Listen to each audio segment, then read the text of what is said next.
Don't tickle me, I'll come. Bro. Hello, ladies and gentlemen, and welcome to the Archives of Eternity, episode 59. Hey, you're cutting out again. 59, ladies and gents.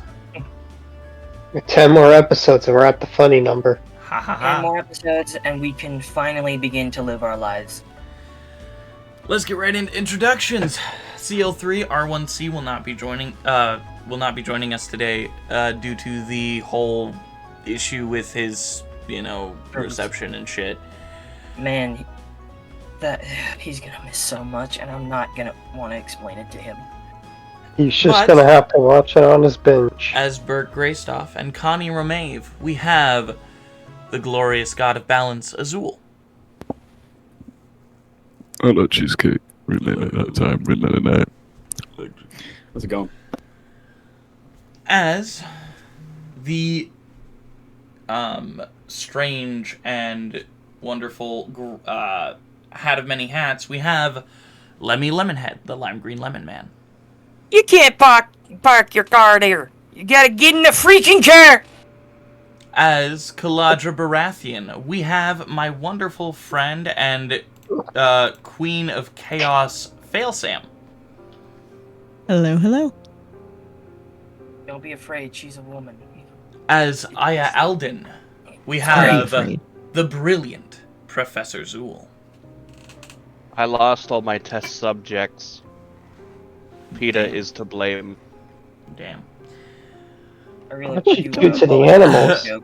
Leopold Marcus Arcadian, played by Ivanator, will hopefully be joining us later on in this, a little later. He has some stuff to do at home, so, we're hoping. But, joining us for a little bit, for at least the first little bit of the episode, Advin Kari, played by Tamaz Alpha. Greetings, fellas. I'm grateful to be in this drug-free hallucination. I got a hurricane I need to survive. That is why I'm staying not as long. Woot woot.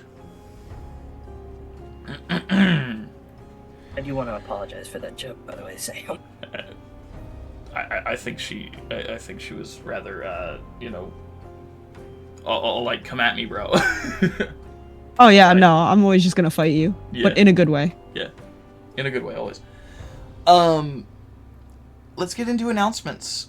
I fixed YouTube.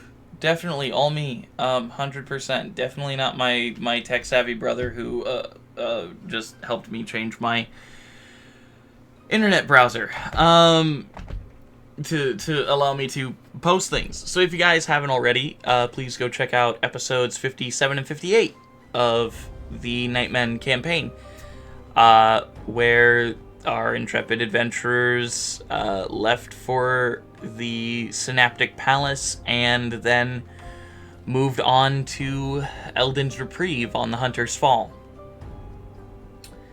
Okay. Yeah, glorious episodes. Highly recommend. This arc has been a lot of fun. Google does not like Firefox. It does not. It does not like Firefox. Unfortunate. But yeah, go check out those episodes and whatnot. Also, as always, huge shout out to Alexander Nakarada, vindsvept, Tabletop Audio, and Breaking Copyright royalty-free music for being artists and compiling artists that allow us to use their music in our campaigns so that we can bring you a higher quality stream and video. So thank you guys for being there for us when we need you. Also, go check out Failsam. She's awesome and amazing. She has a glorious community. Highly recommend you guys go check her out. She's a lot of fun to work with and just a lot of fun to hang out with in general. So please go check her out. Please say hi. And, if you join her Discord, say hi to me. I was gonna say I don't bite, but yeah, I don't know. I mean, Yeah, I've seen you kinda bite. soft. Don't lie. That's Exactly. kind of stuff of you to say. So. I'm a problem, but a good problem. Exactly. But yeah, go check her out. She's awesome. But with that, I don't really have any more announcements. So, why don't we jump into tonight's episode of the Nightmen. Yay.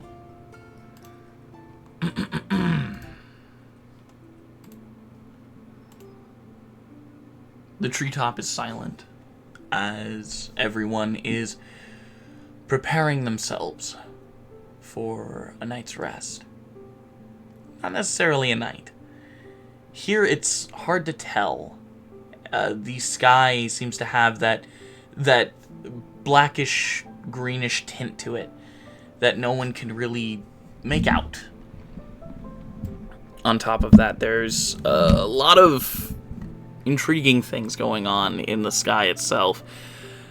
I mean, there's this weird cyclone that spins eternally. There are these strange avians that fly above the treetop, but seem to be repelled by the hunter, known as Maud.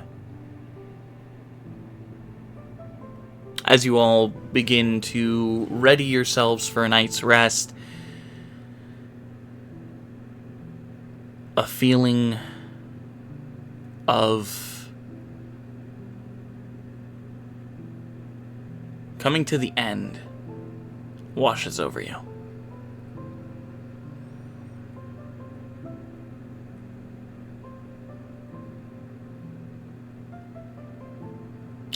Connie.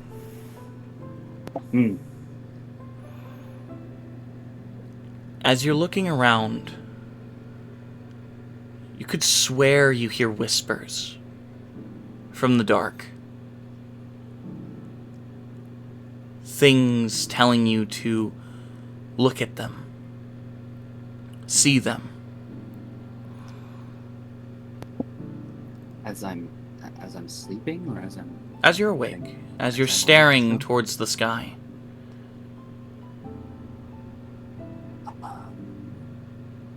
Well, I think I'd be in the workshop still. Oh, well, yeah. If you're still in the workshop, you hear these voices. Until you hear that young girl's voice. Look at me. Kind of whip my head around. As you whip your head around, you see almost like overlapping images. The little girl with that strange visage that you always saw out of the corner of your eye. Look at me.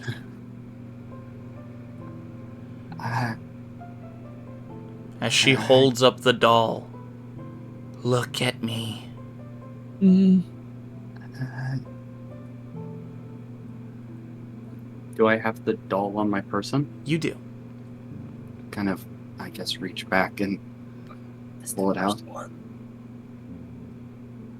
Kind of look over the doll. As you look over the doll, over and over again, you see more and more blood begin to appear on it, until it's saturated, as blood slowly starts dripping from the doll. Your vision goes blurry. You hear footsteps. Not ones that are human necessarily. Let me find some good music for this. I might as well just let's go Forgotten Magic. Why not? The footsteps are not necessarily human. As you look around, you notice you're held in small hands. Almost as if you're looking through the doll's perspective. As you see the young Vordoon child clinging to her mother's dress.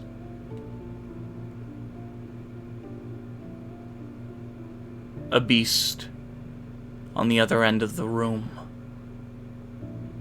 Large spanning antlers, prickling fur,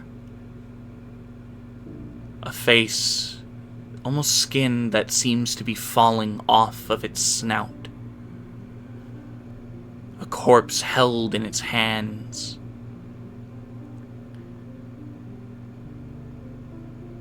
and a feeling of emptiness around the room. The woman looks towards the beast. Elton, come to your senses. You don't want to do this. The beast just looks at her and growls. You don't have to do this.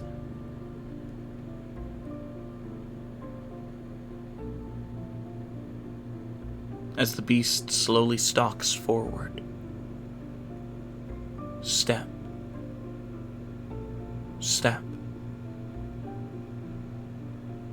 step, slash, and the top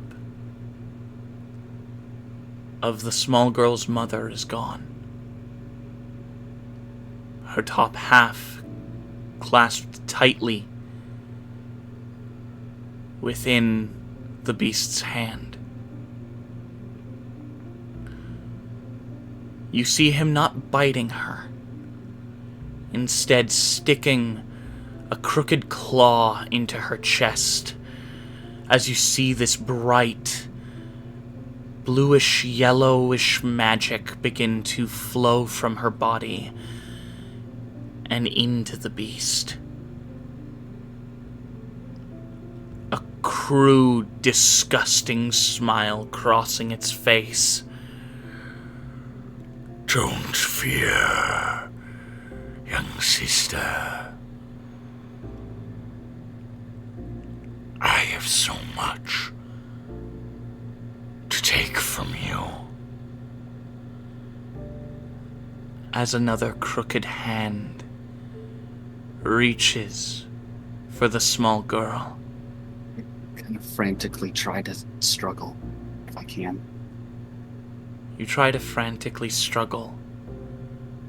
The doll seems to shudder. The girl looks at the doll, smiles. Get out of there. It's okay. Big Brother Ellie will... As she says that, a claw jabs through her stomach. This greenish energy fading from her body. I won't let you die yet. He has to see what he's done. As the creature grabs her arm and shatters it. Her other arm shatters it. The doll falls to the floor. See what you have done, Eldin Vodun. This is your doing. Our doing. Swipes both of her legs. Gone. Grabs her bottom jaw. No. And almost like plucking a berry from a bush, rips it from her face. Smiling. A deadly smile. As the last of the green energy leaves her body. And her corpse falls to the floor.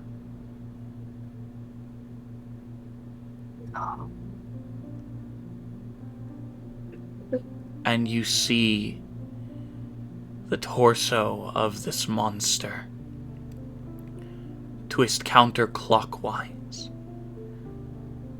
almost all the way around,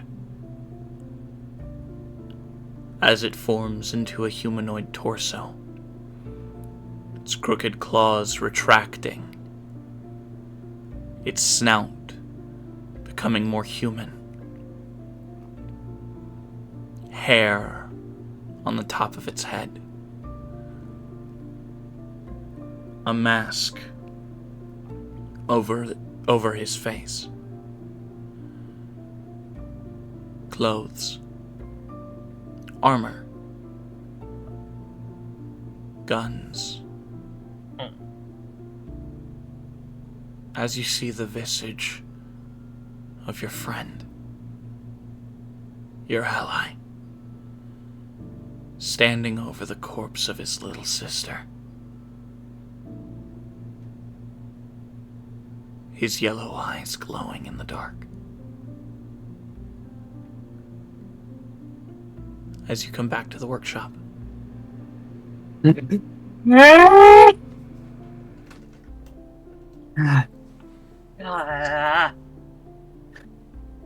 Connie. Kind of. Connie!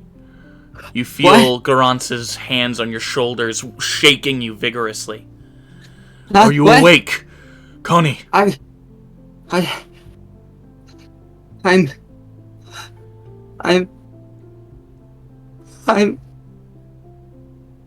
don't know. Garantz grabs you and holds you. I don't know. You're okay.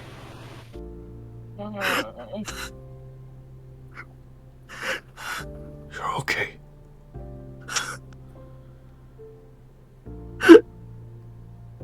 You're safe.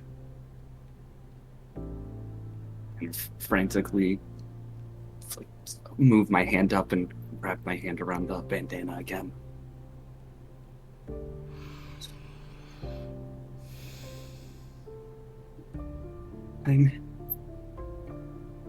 I'm okay.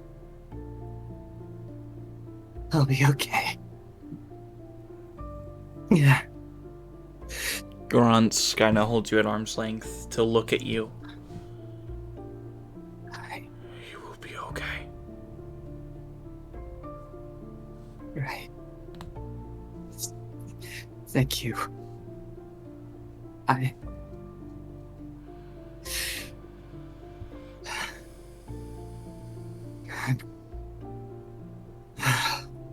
Breaths. I kind of Connie.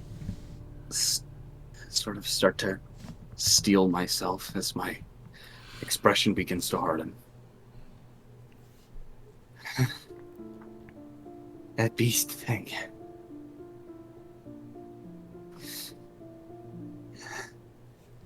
I'm gonna be the one to kill it.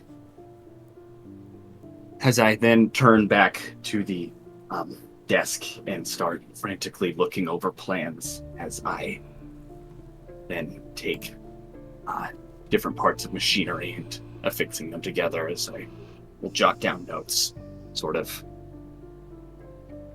in a sense of reaffirmed why I'm here.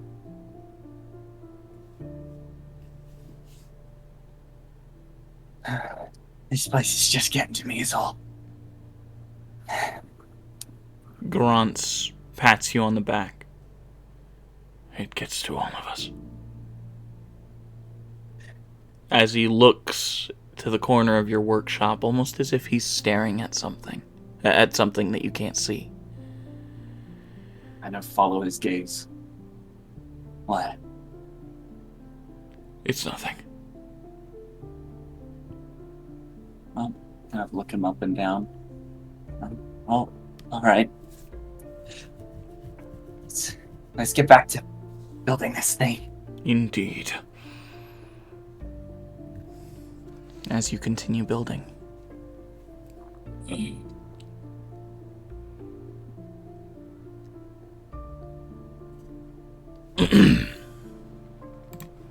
Meanwhile, back at the ranch.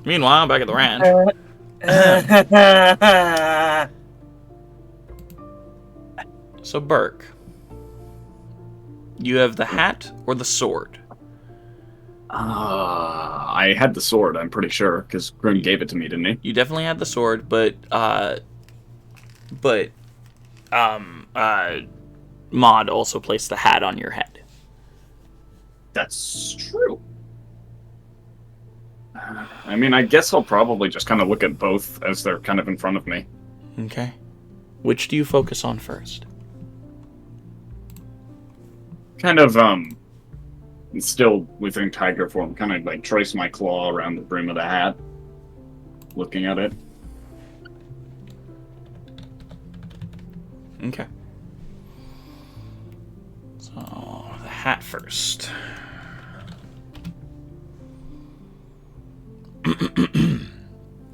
Let me change the music to something a bit different. Alright. I'm not okay. This one. As you look at the hat, your vision narrows as you feel it being put on someone's head. As the person looks around, you definitely feel something special about the people around him. Almost as if they are people he trusts, people he loves. A cake. What was your favorite cake again, Eldon?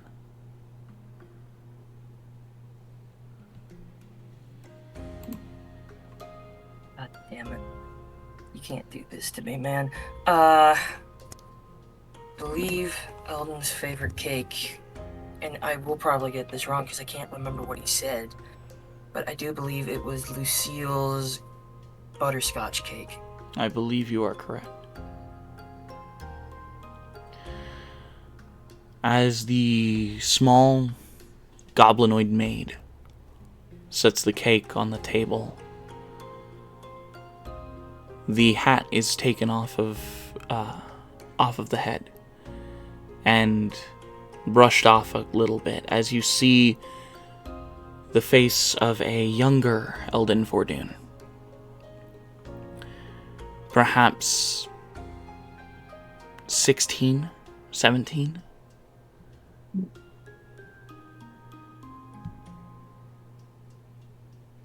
And as the hat is placed on the table, you see a young Danica sitting next to him,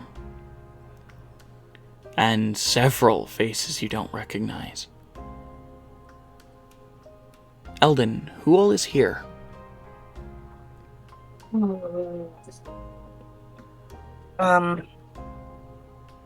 Danica is here, as well as Yolanda, and his twin sister,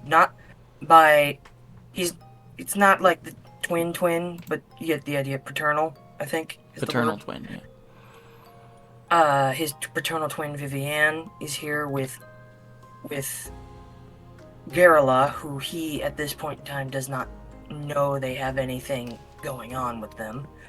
Neither do you, and I'm not going to elaborate.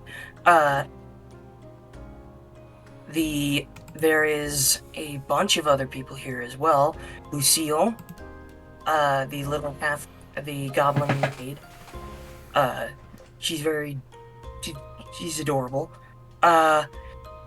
There is a bunch of the Shadowcrest service staff there as well as the group known as the Heirs of the Throne, which Burke wouldn't know, or really anyone, but they are this group of people who are going to take over the main leadership when they come of age. Which includes Benjamin, I believe, I gotta remember the names. Benjamin, fuck, it's not Hellfrost, it's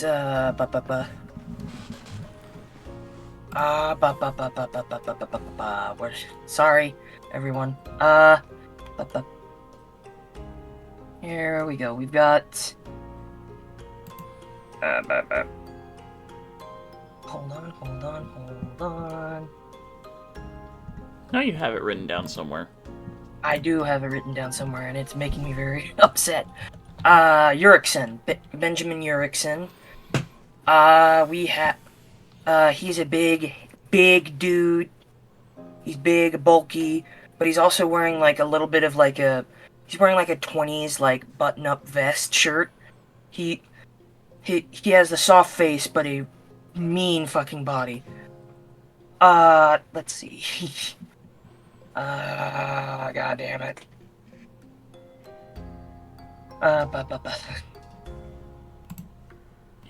Let me ping it. Yes. Okay, here we go. I got it. Ramiel is here as well. He is wearing... Ramiel's not paying attention much at all. He's just looking at one of the ladies in the service staff. Because, of course he is.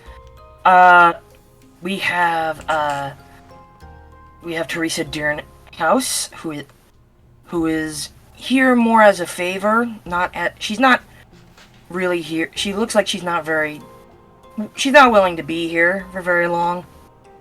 She kind of looks sort of annoyed, almost.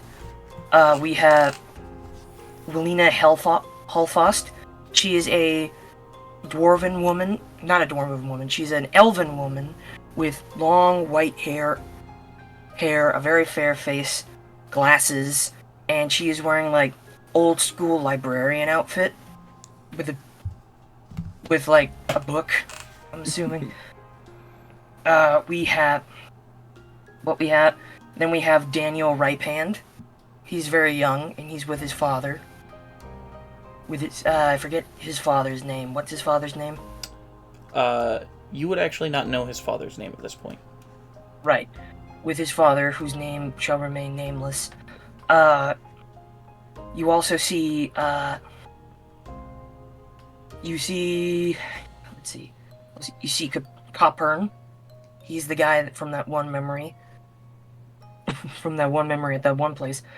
You will also notice there is a bunch of just random people that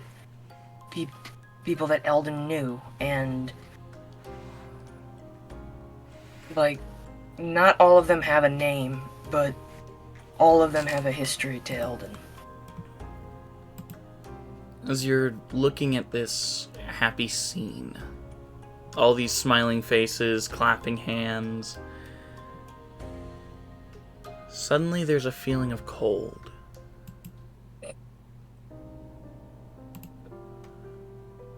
So this is where all you've been. As you see Eldon's father slowly strut into the room. And what is all this? Hello, Father. Oh. Look at that. My boy.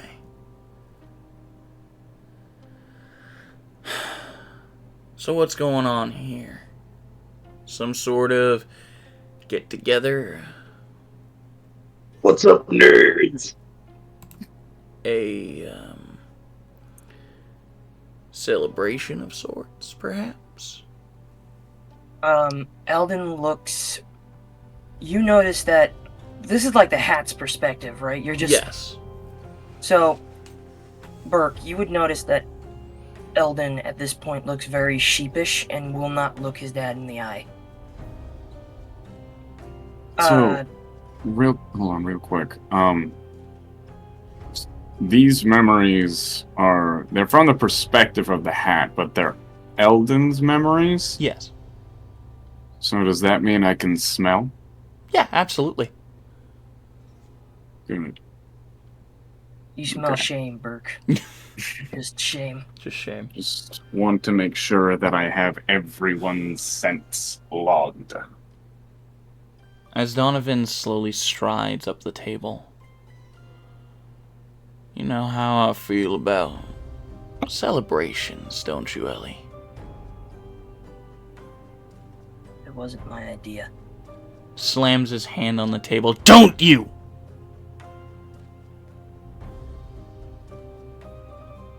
Did he cut out? Did you not hear that? No, I think you cut out. Don't you, and then it went quiet. Well, no, that was it. Lecture me with your $30 haircut.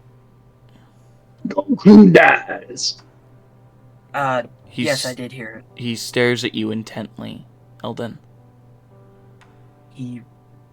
Eldon cannot look him in the eye. You invite my enemies to my estate, and you expect me to just lay there and watch it happen. Party's over. Everybody out. As everybody begins to rise and leave. I will note that from the Het's perspective, you see Lucille looks incensed. So, Ellie, wasn't your idea. Whose was it? It wasn't yours, that's for certain. He grabs you by the collar and lifts you off the ground. Smartass! Huh? That's how we're feeling today? Well, I mean, it has to run in the family somewhere. It's not you. I have a quick question. How close am I to this man? No, this is a memory. Oh, okay. I currently just seeing.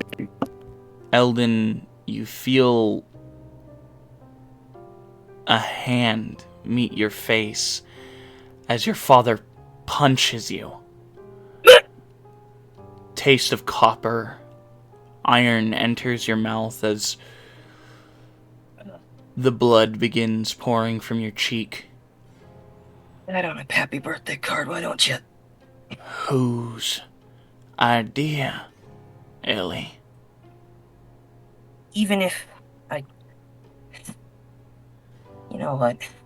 It was my idea. You know why? Because I would rather take 1,000 patches from you than tell you anything, you fucking bastard. Come on then, old man. Get it out of your system. A smile begins to cross Donovan's face. That's my boy.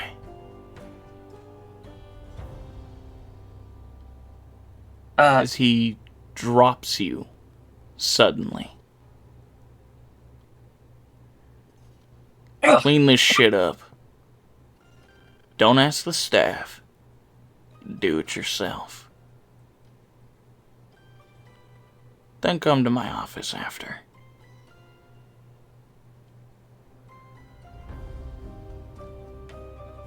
As Donovan begins walking away, laughing hysterically.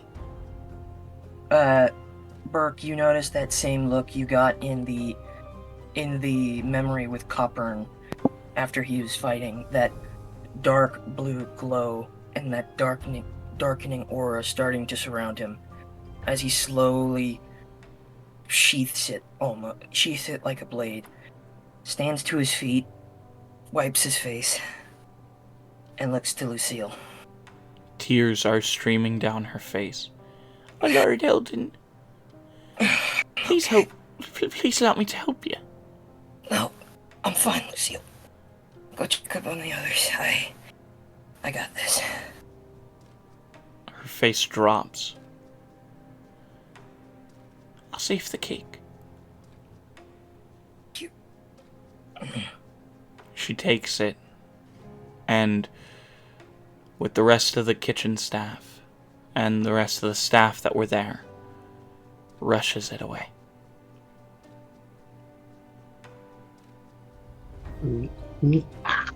As Burke, your vision comes back to you.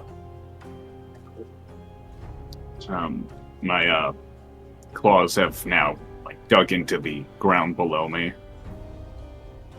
As I just kind of exhale in kind of like a little puff of, almost like a bull, just kind of like a puff of steam just kind of exits my nostrils. It's not necessarily a happy almost memory. like cartoonishly. It's not necessarily a happy memory.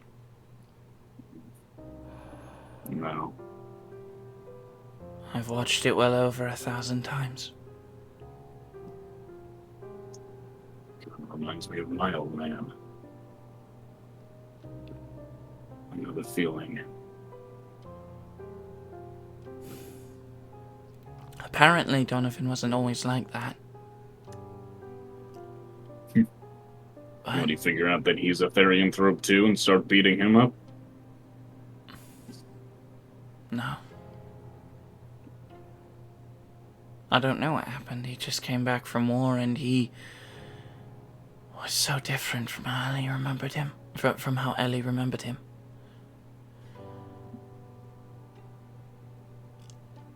Maud kind of drops her face a little.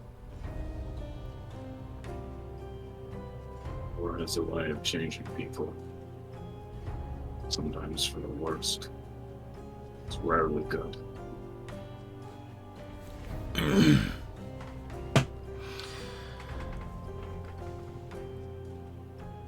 Advent. Oh, yeah, I thought As you take Leopold aside,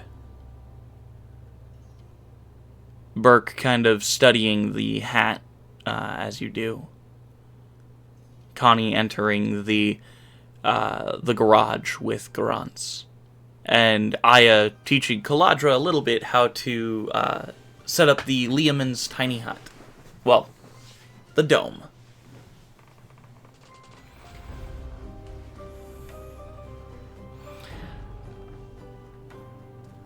Advent, you wished to speak to Leopold. And here you have brought him aside. My friend, I have a question. Ask away. You remember that rune I removed from you months back last year? I've been studying it, at least from what I can remember from memory. And I could swear half of it I knew Corbain's handiwork, and I could never have mistaken it. That other half, it's been picking at my brain since I saw it. Who did you speak to that managed to be as powerful as that to alter Corbain's magic?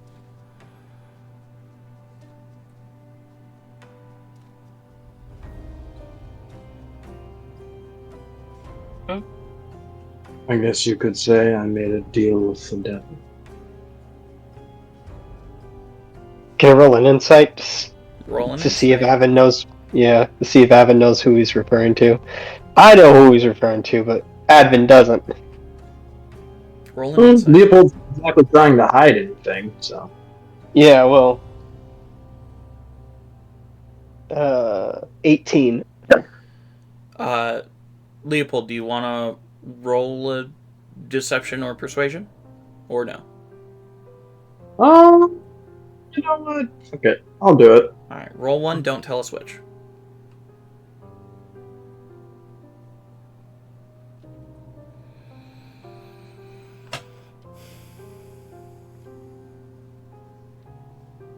Uh, 15 total. Okay. Advent. There aren't a lot of demons, as far as you know, that are powerful enough to change Corbain's magics.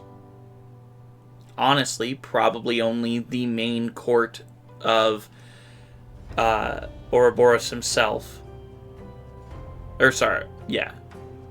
Yeah, of Ouroboros himself, or perhaps even a little bit of the higher ranked ones, or perhaps even the Demon Lord of Pain.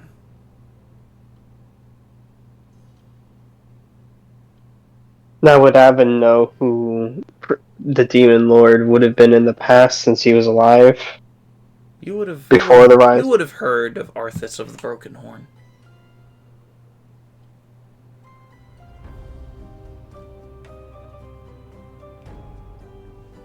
You would have heard of him. Yeah, and knowing that he was part of that group of heroes, names currently lost. Yes. Yeah, the Manifestors. I would probably could deduce that it could have either been Court of Ouroboros or the Demon Lord. No other higher demon would have the motivation to really interfere with Corbane. But he's probably gonna land on the Demon Lord of Pain because of his previous past before given that title. What business do you have with Arthas? What did you do? And what did he offer? I made a deal. What does the deal entail? Because you could have doomed this world or helped in its demise. Let me ask you a question. If fate gave you the opportunity to destroy Corbane, would you take it? And what do you mean by destroy? Oh, quite literally, its definition. No. I want justice for what he did. An instant death like that is too easy. Oh, you think it's going to be instant. That's cute. No, what I have planned for him is the destruction of everything he's built. That's still not justice. I'll make him watch. And what of the elves?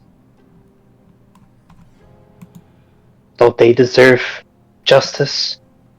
What of the people of the Crinder Alliance? Don't they deserve justice? Or the Mistarans?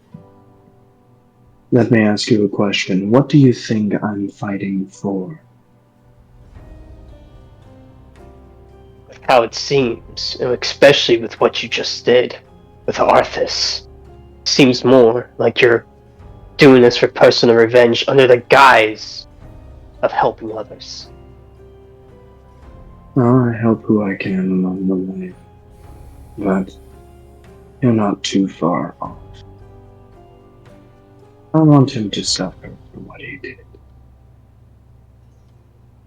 Perhaps a little bit more than is ethical.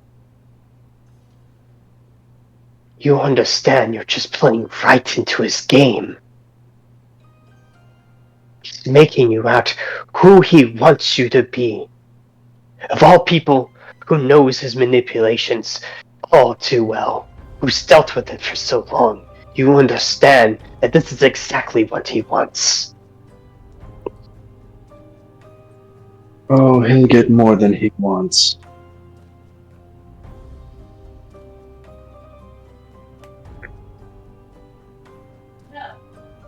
You could be a catalyst for something greater.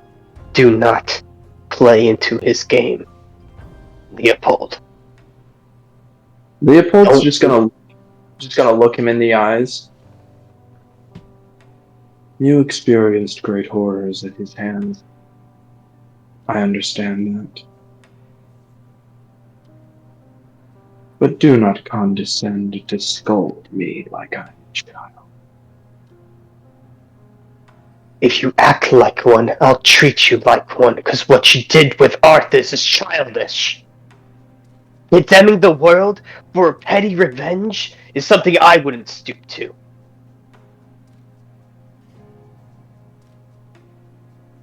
Speak words like that to me again,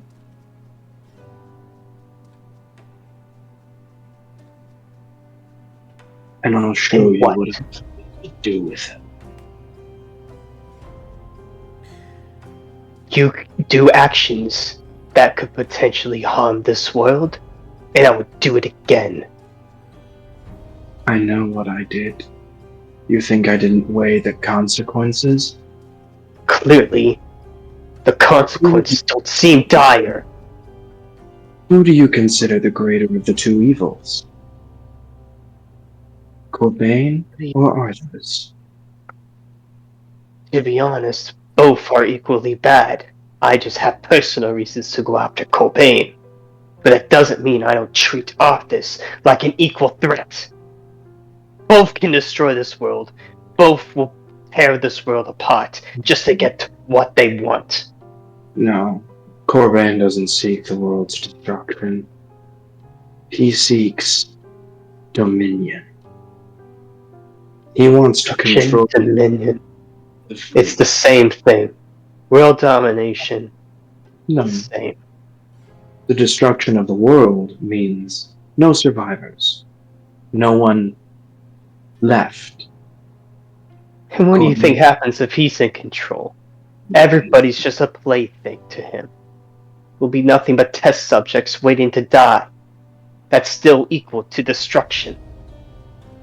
Once my deal is done, I have no reason not to kill the Demon Lord. But until Good as a man who got everything he wanted, but in exchange for his soul. That is exactly what you're doing. if the price is my soul, then no price is too high. This is not gonna bring back your wife. Oh boy. You think I don't know that? You think I don't understand what's happened? You haven't seen the cruel and torturous things he's done with my love. You don't even begin to understand that level of pain. I've watched him take everything I love in my life, twist it to his own cruel designs, and make me watch. I'm going to do the same to him. Make him watch as I tear down the edifice he's built around him, as I remove his name from history itself. I will burn down his temples, mend every burned bridge, and then leave him to suffer. I'll only seek to make him a martyr. He's loved with his people.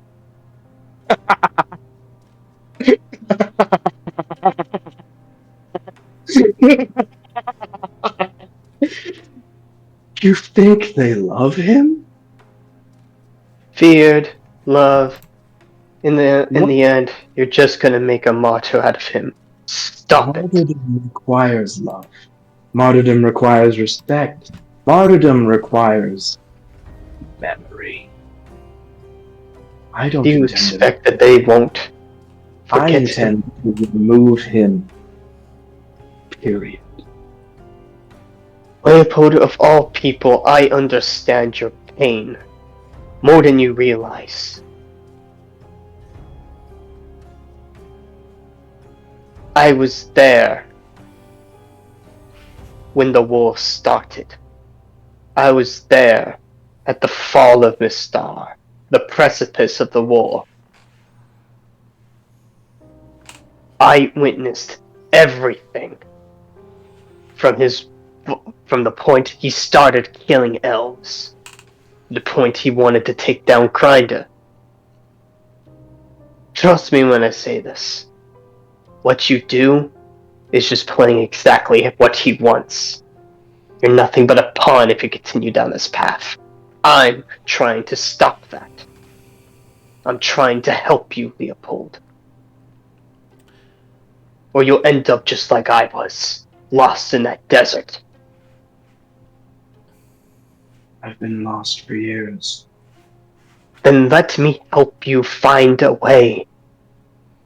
I Put you on a path that won't kill or condemn this world, because the path you're on will condemn this world.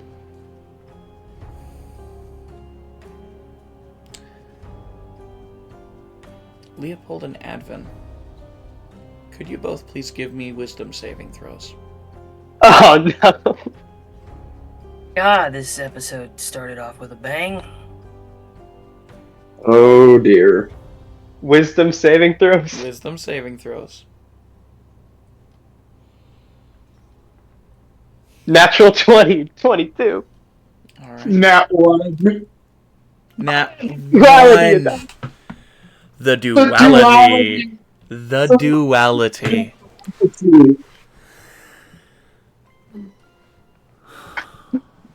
How I love this. I hate it. Leopold, Oh no. roll an unarmed attack for me, please. Oh no! Oh shit. Oh shit. Actually, I have Thrown Arms Master. I could draw one of my hand axes immediately. Would you like to? Oh no! Why did you say that? You gave him fuel. I missed that, Leopold. What did you say? I'm considering now. Oh no! Advin has basically insulted your entire plan. Your entire philosophy on the subject. Leopold is going to rage. Oh, Leopold, dear. please roll me an attack with your hand axe.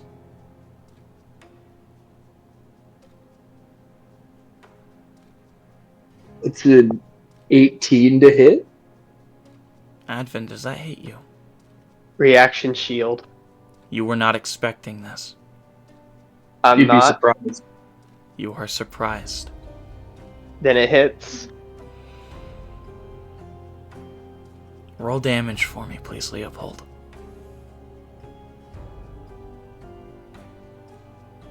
Total of 9. As the hand axe sinks into Advin's chest just a little. Just a little.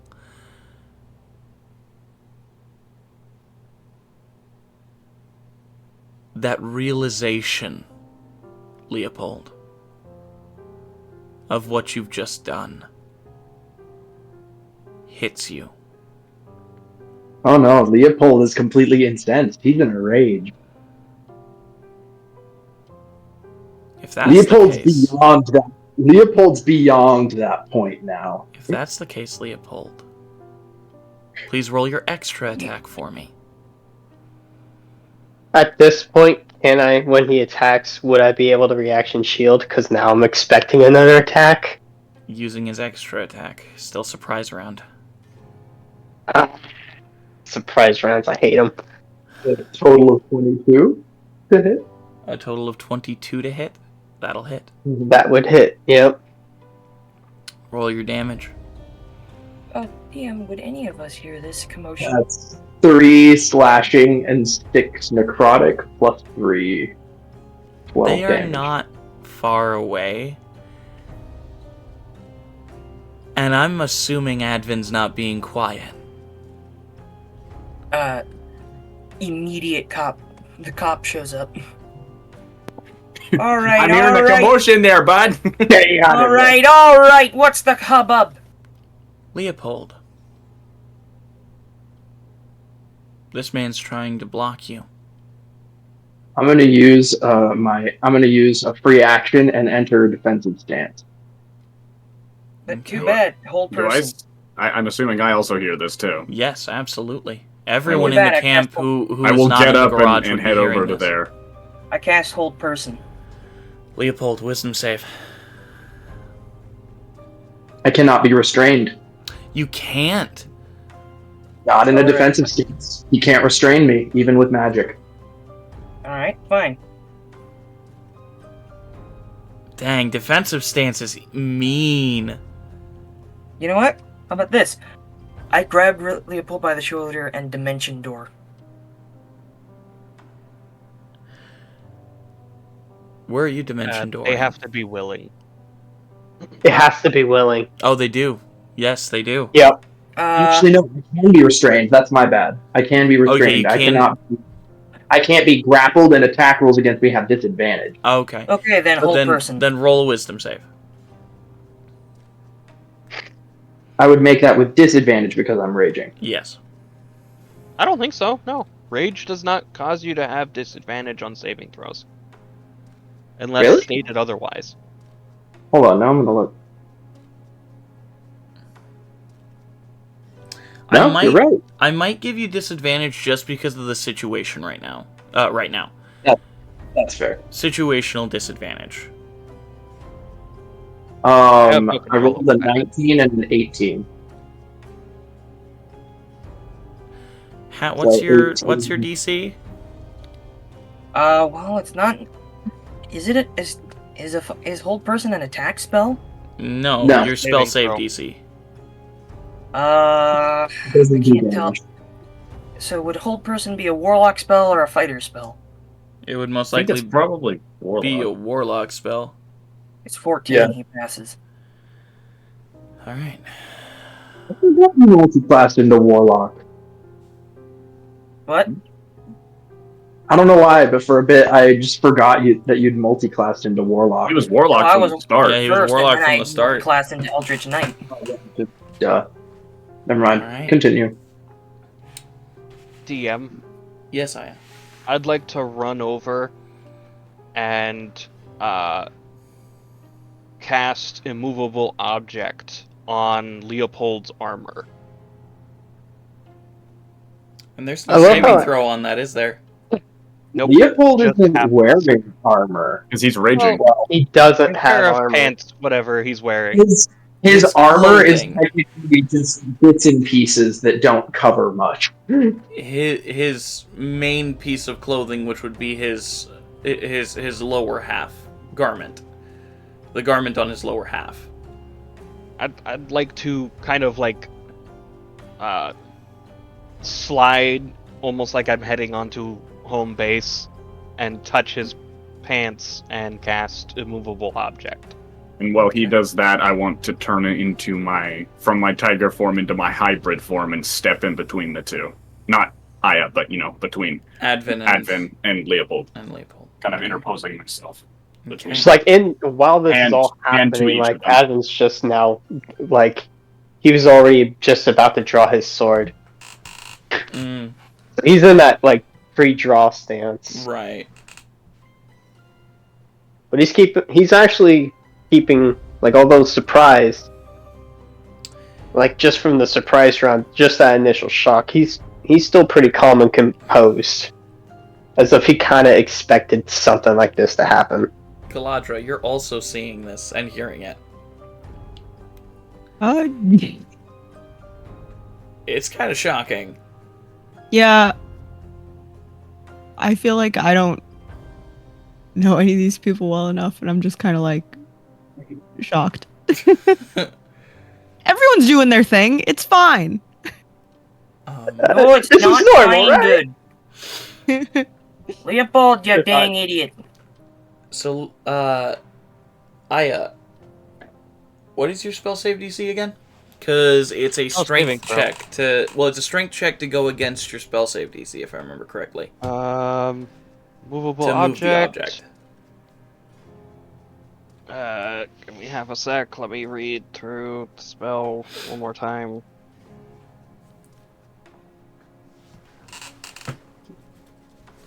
What are you doing?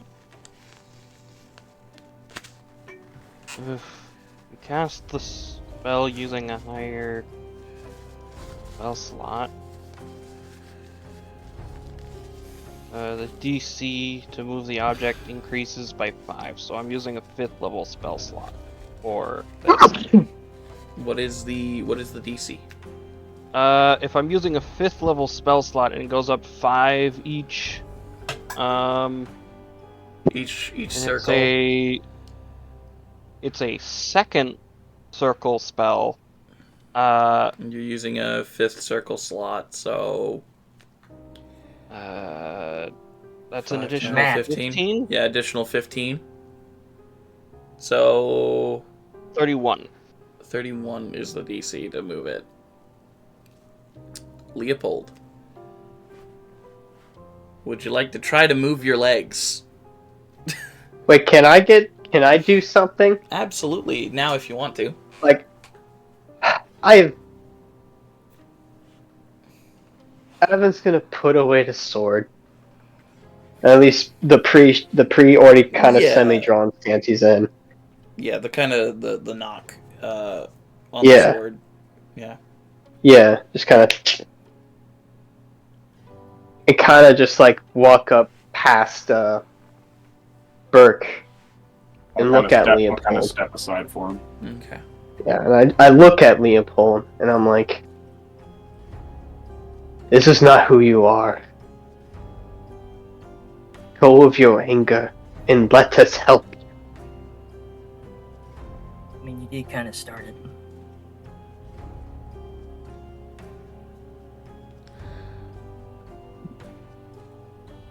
Roll a persuasion check.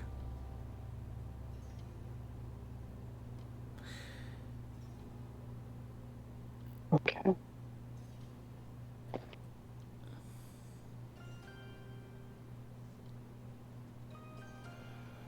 $18. 18. Now, Leopold, I'm going to give you the choice. You can either decide to end your rage right now, or if you believe the persuasion check was enough, you can, or if you don't believe the persuasion check was enough. Well, if the persuasion check wasn't enough, you can. I just want to know if I would roll to counter that, or what my DC would be. Yeah, you can totally do that. No, I don't know what to roll in that case. That's why I was asking. Make it a charisma save.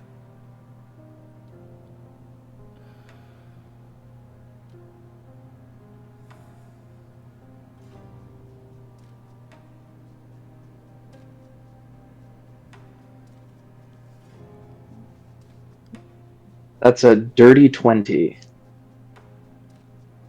It's higher than 18. Mm-hmm. The rage continues. Leopold, would you like to try to move your legs? I already rolled for that. What did you get? I rolled a nat 20 for that one, because I rolled with advantage. A nat 20 for a total of... It's an excellent question. Hold on, let me check. Are you just adding my modifier? And your proficiency. Because it's an athletics check. Oh, yeah. So, plus 10. That's 30. It's 31. That is not enough. The DC is 31 to move the pants. Wow, okay. That is, Those are some heavy pants. Those are some heavy fucking pants. You don't fuck with the immovable object spell. I will say, you feel it almost move. Oh. You're able to move 5 feet, and that's it. Just Just because take you off your rolled pants. just because you rolled a nat 20. It's kind of like Captain America trying to lift Mjolnir in Avengers 2, just a nudge. Leopold is going to just straight up use both of his attacks to cut through his pants with his hand axe. I don't roll. know if... Because it can't move, so it can't be stretched. Because a whole person, isn't it? No, it's... no, like his pants physically cannot move. Yeah, but isn't he also under hold person? No. That didn't take effect. Yeah, hold person didn't work. It's just his pants. Just his pants. I just immovable object. Logistics are weird on this because Tearaway it doesn't pants, let's say go. necessarily that. I could have sworn the hat put past him. He tried to. He tried to, but Leopold passed. I can't. I tried to read him his Miranda rights, but I found out he couldn't read. DM, I think the Alright. pants would be able to be cut, but Yeah.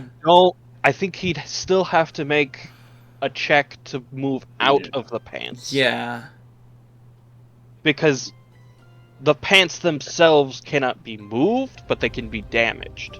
Yeah, so it's like a kind of like forcing his way out, but like Yeah.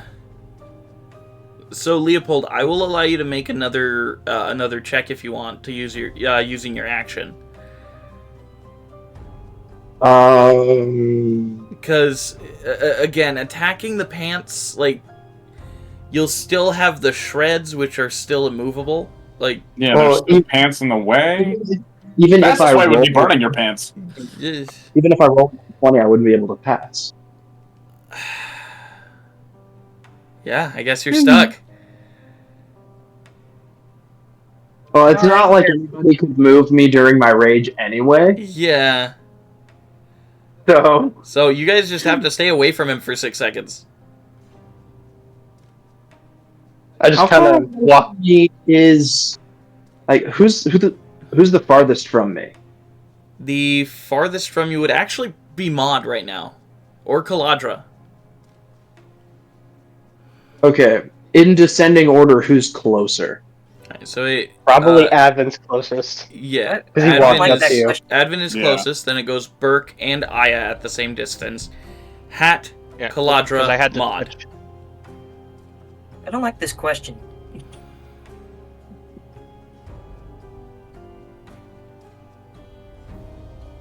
He's gonna make 2 throwing attacks with his axe. And I try to intercept him. I'll say, since we're in loose, It's funny you say that. he's attacking you, I think. Oh. Yeah. Can I try and catch him? I Or mean, block you him, I have, guess? you have missile snaring, right? Yeah. I mean, Yeah, you can do some of that can weird totally, shit. totally Weird tagger fucking do monk shit. Yep. I forgot he was a monk. Yeah, Yep. I forget about that sometimes. Burke's a monk, and it's awesome because he's a monk rogue, right? Yep. But he's mostly monk. I always. Yeah. I'm gonna do reckless. Okay. All right. So. 23 for the first one. Let me double check how how does missile works. snaring work? Yeah. Wow, just It's like from music. a simple convo to some PvP. Yep. So I gotta do a. I Okay. shouldn't have got so hot-headed. Missile snaring. These are 2 people. who are You reduce the damage by a D10. I have a Yeah, you reduce the damage by a D10. In that case, there's a possibility Yes, you'll catch it. So I have to make an addendum. It only goes up by 5. It doesn't go up by 5 per spell level. Oh! Well, that, So that- changes things a lot. You would have passed, Leopold. You would be able to move. Regardless, I'm still gonna intercept him, so Yeah. it's pretty much just melee versus thrown. So it only goes up by 5 once. Yeah. it's 8 for the first hit for damage. Well, you gotta roll to hit, I believe. I did. I rolled with advantage. I rolled a 23. Right. That's right. Sorry.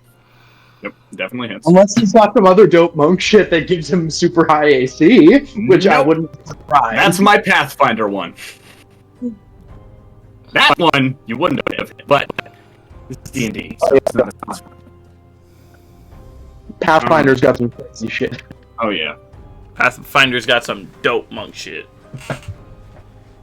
Because monks are actually good. Mm-hmm. Let's see. So it was 8 total for the first shot. Yeah. Okay. How much would you reduce it by? And I have to roll? Yeah, you roll For a a certain D10. It just Um, missile snaring just reduces it by a D10. Is there not a chance of catching and negating the damage? Like catching it? If you reduce the damage to 0, you catch it and throw it back. Gotcha. If okay. he uses a key point to throw it back. Yes. True. Missiles doesn't. So that uses 2 key points. No. Or missile snaring, I can just use anyway. It's a reaction to snare the missile. And then key point to throw it back. Yeah. Yes. Okay. So he Gotcha. would only And it- get one of the two. Okay. Okay. That works. Alright, so, and I roll a d10. Where are you? D10. Get over here. Alright. Da-da-da. And so you reduce it by... Wait, it's just a single d10? Just a Hold single on. D10, as Hold far on, as I hold can on. see. Hold on. Let me. To be fair, you only have to match or beat an 8. So you got like 1 out of 4 odds. 1d10 plus your security modifier plus your monk level. Dex mod plus monk level, so that's a... Yeah. 11... Because it's Yeah, deflect okay. missiles, not missile staring. Yeah, okay. Deflect missiles. So that makes things a lot better. So I don't even have to roll. If it's reduced the damage to 0. Mine's Yeah, already like- just 11, so I just got it. Got the first one at least. Yeah. And I just tank the hit of the other one. Well, do you want to spend a key point to Oh, throw it back? yeah. I wouldn't. No. I'm not doing that. And the And reference to the second one Yep. is nat 20 to Alright. hit. Alright. So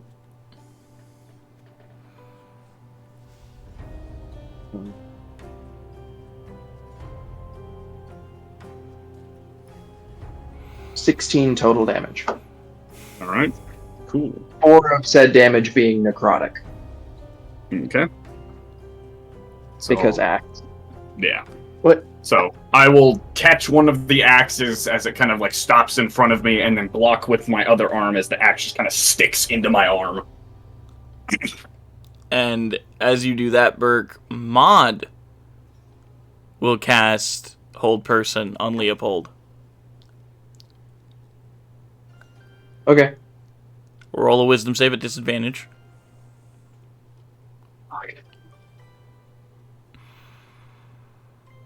That's a 2. Or sorry, that's a 9 total. 7. You plus are 2. held. Fuck. Now listen here, guy. I'll kind of drop the held axe and then yank the other one out of my arm and drop that to the side as well. As Damn What good the shot. heck is Ow. going on out here?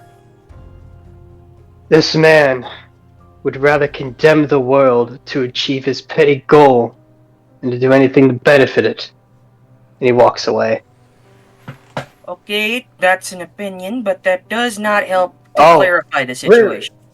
He made a deal with the Demon Lord of Pain. And What? Caladra, you would know instantly that is Arthas. Arthas of the Broken Horn from the Manifestors. I'm in your mind. Okay, so I like walk briskly up, going, "What do you mean?" He Like, made a at deal. Leopold. Can Leopold speak in hell form? Yes, I he guess? can. Okay, Oh, okay. He's also in a rage. true. Let's just So try I to get him wouldn't to be- talk. I wouldn't be doing much speaking until the rage ends. Well, I mean, Give him Yeah, but some it's just- time. Her, Calm her first down. instinct is to just be like, "What the fuck, Leopold?" I mean, And actually, when it comes back to my turn, I would get a chance to Save again. break it correctly. Before your rage ends, yeah. I mean, despite all your rage, you're just a man in a cage. Can I try to... Is knocking him out a thing I could try to do? I mean, technically, but How would I you would do have that? to get me down to 0 with non-lethal damage. Could I cast sleep on him? Yeah. Yeah, that's a good one. Do that. For both of those, I say, good luck, sir. Yay, verily, yay. What level are you casting the sleep at, Advin? Yeah, 'cause Let me that's also based see. on health, isn't it, huh? 5th level. Alright, highest level you can. Well, Cast it. 2nd highest. Yeah, he has. Alright, six because you level already... spells. Did you already use your 6th? Actually, no, because remember, I used my arcane charge thing to get back my 6th level. Yeah, your Arcane recovery. Yep. recovery. So arcane recovery. So I never used it during the fight. I only used low level spells. Yup. So yeah, 5th level sleep onto him. Okay. Roll your sleep. Also, Leopold, what's your HP? 177. 177. Yes. He's a fighter barbarian. Dude's chunky. Dude is chunky as fuck. He's got them gains. Honestly, I'm surprised at how not far behind in HP I am from you. Hey, not all rolls are winners, but at the same time, D12s and D10s. Yeah, no, I'm just surprised that, this 3-level imp barbarian wizard is at 126, so not that far behind you.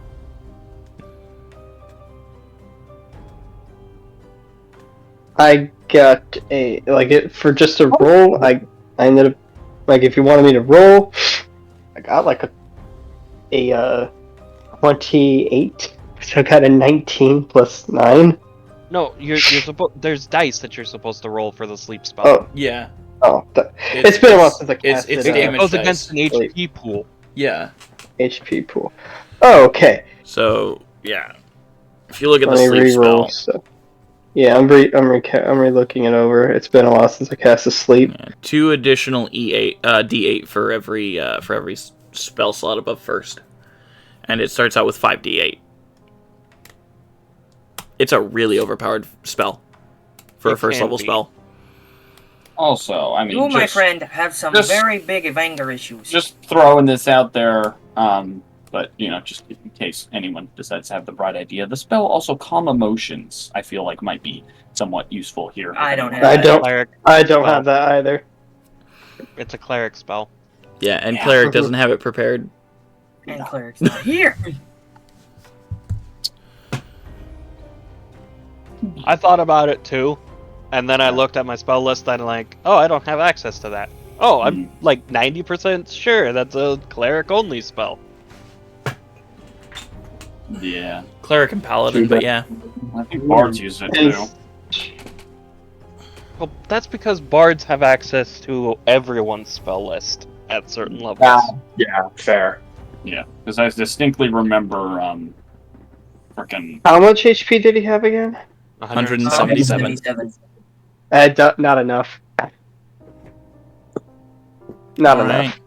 I'm gonna step in front of him again and kind of get ready, like almost sumo stance style, getting ready to block Well, I him mean, again. don't we? Okay. We have to wait out his rage. Yeah. Yeah, I think After that's this better. after this turn, Yeah, Leopold, but he has a chance to break free, so that's Leopold. why I'm stancing up. wisdom save.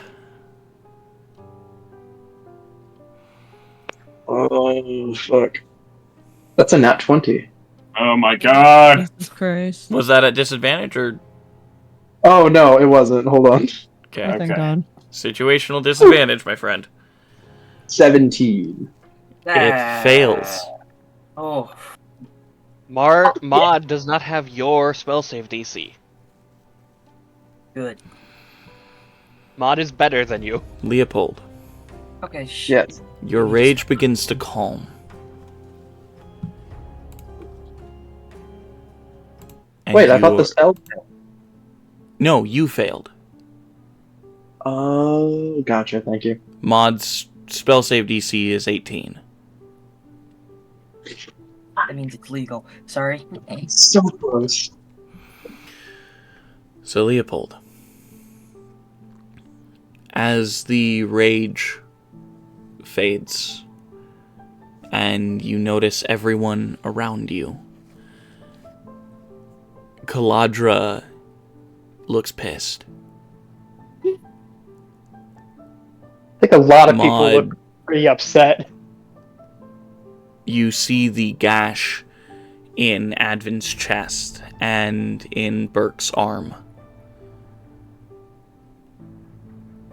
And everyone just kind of looking at you. You also feel something on your chest. It's a ticket.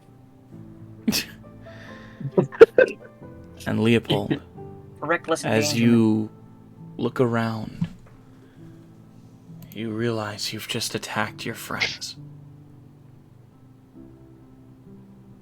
And as the hold person is dropped on you, we're going to go to break.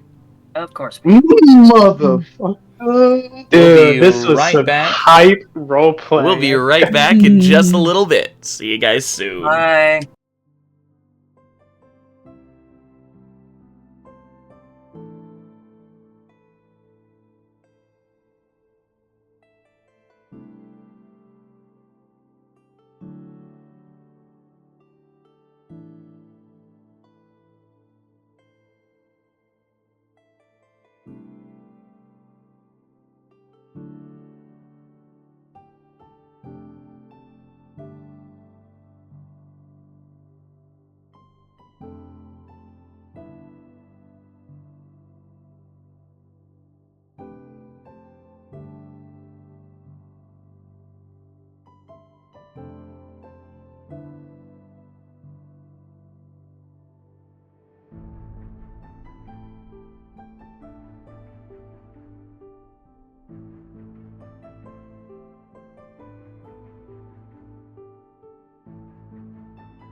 Okay. Leopold. As you look up and see your friends looking at you,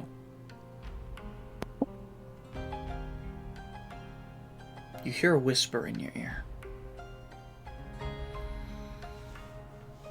You only did what was right for your family. You just need to express it to them. You hear Arthas's words ringing through your ears. Because you did roll a nat 1 on your madness check. Yeah, I did. Caladra. Mm-hmm. Do you want to do anything?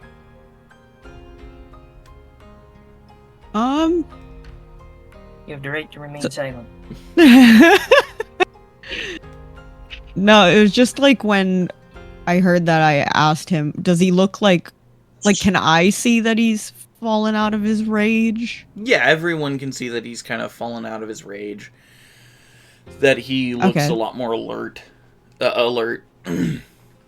Then, I guess I would angrily ask again, kind of angrily and hurt. What did he mean? What did you do? Pretty much exactly what he said.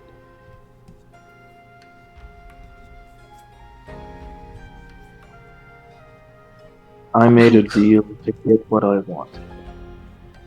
I'm guessing this involves Corbain.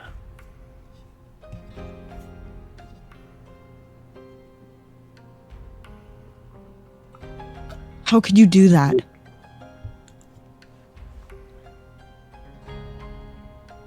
How could you trust him? I don't. But there is one well-known thing. Some facts of the universe, you might say. When a bargain is struck, they have to keep up their end if I keep up mine.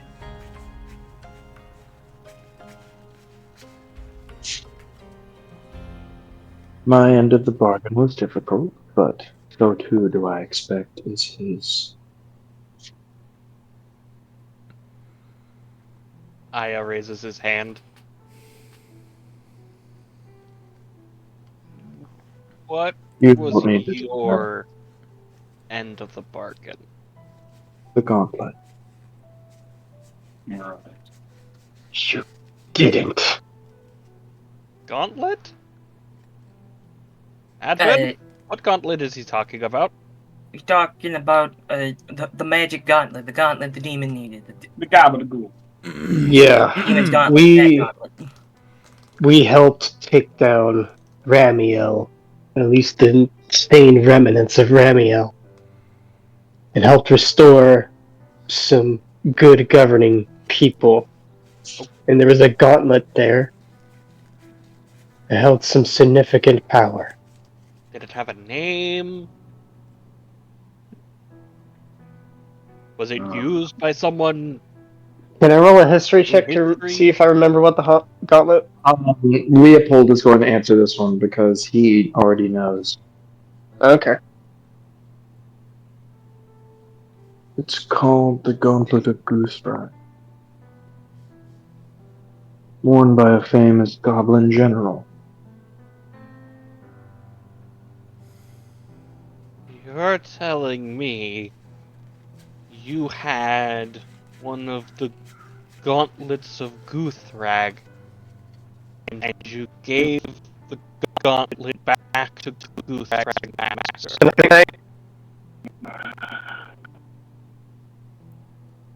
It's kind of like a flash of realization on my face. I never said it was a good bargain.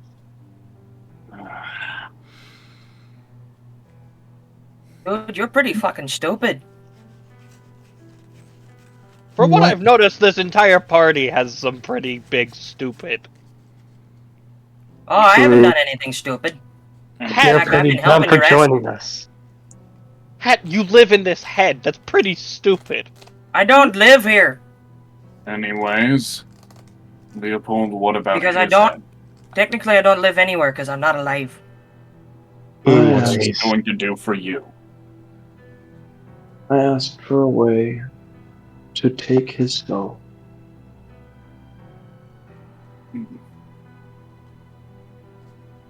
To store it in something.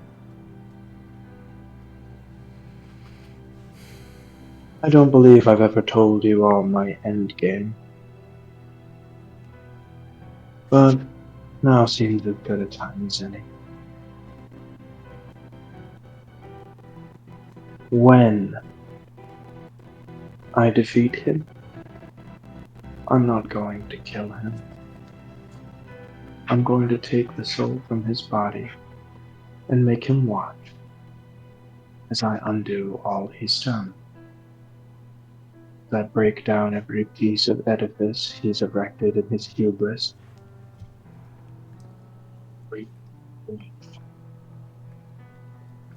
And I'll make him watch. Okay. I understand the revenge part. I personally think there are better ways to go about it, but like maybe talking to a wizard to set up a soul trap. But to each their own. I personally would not have made the deal with Arthas of the Broken Horn, but He was probably going to get that gauntlet one way or another. And just very sped true. it up. Very true. It is one of the manifestors. So Hey guys, I gotta go for a second. I'll be right back. Alright. Okay. He's not in the storm area, right? No. No. No, that's It's just me. That's Riley. Tomas. Okay. Or Tomas, Okay, yeah, it's that's just Tomas. one then. Never mind. Oh, Yeah, I he's don't still care there. if my name's used. Tomas is the only one. Yeah, but I slipped up, and that's sad. Out of all the people, I don't care if my name's used. Is my name's used? So long as there's no last name. Yeah, I'm not Sam. I never was. you are Sam. We're not... Hi. No one Guess is who got American. split? I'm It's a Riley. fake name. I Trust am, me. always have been, and always Fake will be news. I am not Sam. Echraganleviathan. They never told me my name was Sam. Fake news. Anyways, back on. Regardless or not, I don't think it's wise if us, the Nightmen, who are at least trying to do good in this world, wouldn't it be right helping one of the people actively trying to do harm to the world? You're not wrong. I agree. And also, It's a good plan we either. shouldn't keep him around. We should just rid the world of his evil, if possible. I looks am on over the at side Calandra in of justice. astonishment. Just astonished is Aya. This is the most trigger happy he's ever seen Calandra. Yeah, it went from she's not helping with the fight to she's ready to murder someone. Mm-hmm. I'm on the side of justice. I feel like Cobain needs to pay for his crimes. But it needs to be done by the people. And the people he's hurt. Well, I mean, on that point, isn't Leopold one of the people he's hurt? What he plans on doing won't bring justice to all his other victims. So what do you plan to do to him? I don't necessarily know if you get to say that, Advin. And what is my plan? To be fair, Maud stands I'd like- up. And what about the people that Leopold knew? The thousands of men under his command that were killed and tortured by Cobain. I could say the same to my kin, I'm just saying. my family. I'm just saying. Well, I understand. Me and Leopold are similar in a lot of regards. But I don't want to put the world at risk for my own personal vendetta. It's between me and Corbane. But I don't want to involve the world and get it harmed. So you What want he revenge did, too, then? You just don't want anyone else to know about it. I have a question. I don't want the world to suffer for the actions I do. I'm being careful with the actions I take. What he's doing will put the world at harm's way.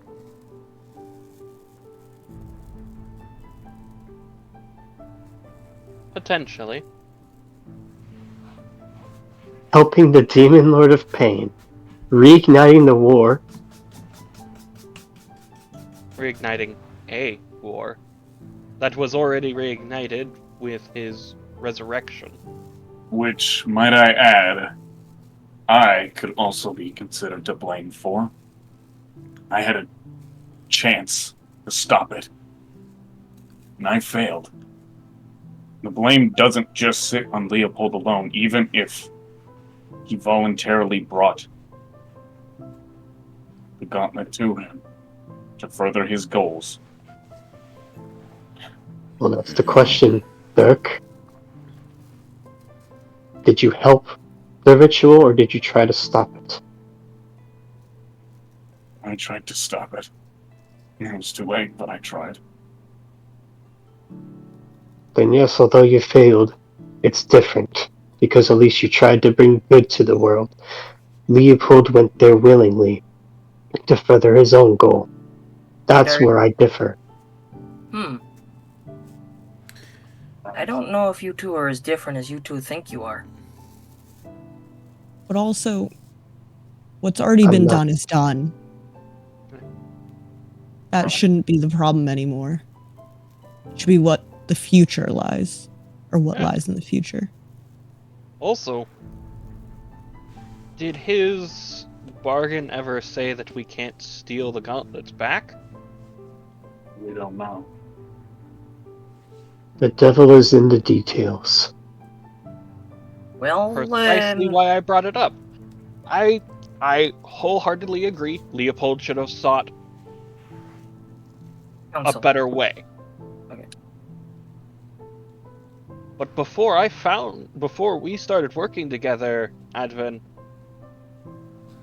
I felt there was a time where you would have done anything to kill Corbane. As if I told him. I know the path he's on because I walked that path. You are right. I would have done the same. But things are different. Thanks be to the Archivist. So you're willing to give yourself a pass, but not him? Also, He's not willing how to many take that years path. do you I'm have trying on to him, offer. Advin? I'm offering. I didn't judge him.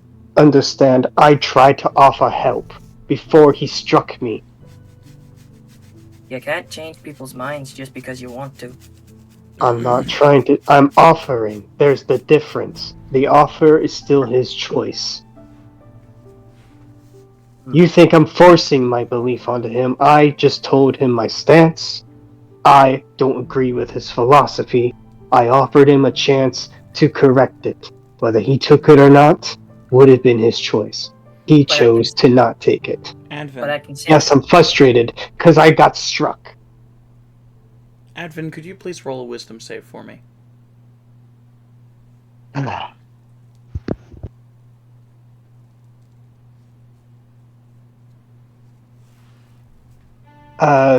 26. I got a natural 20. Okay. Got another nat 20. Damn. I want to give him more madness points. He's trying to make me mad. He's already mad, can't you tell?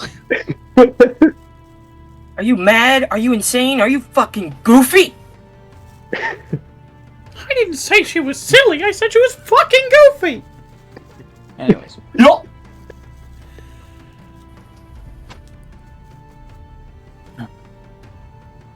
You guys may Yolanda. not agree with me, but I'm fine with that.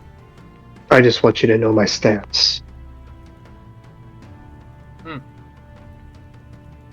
Well, I should mention that there is one person I know with at least a little experience with demons and their Sorry, burdens.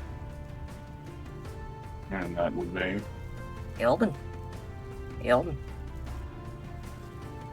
Fair enough. He, Yolanda walks forward, except for the fact that the Demon Lord of Pain isn't an actual demon. well, that's true. But I would say that He's more of an aberration, honestly. though I would mention that Elden did help defeat the Onim Caligora.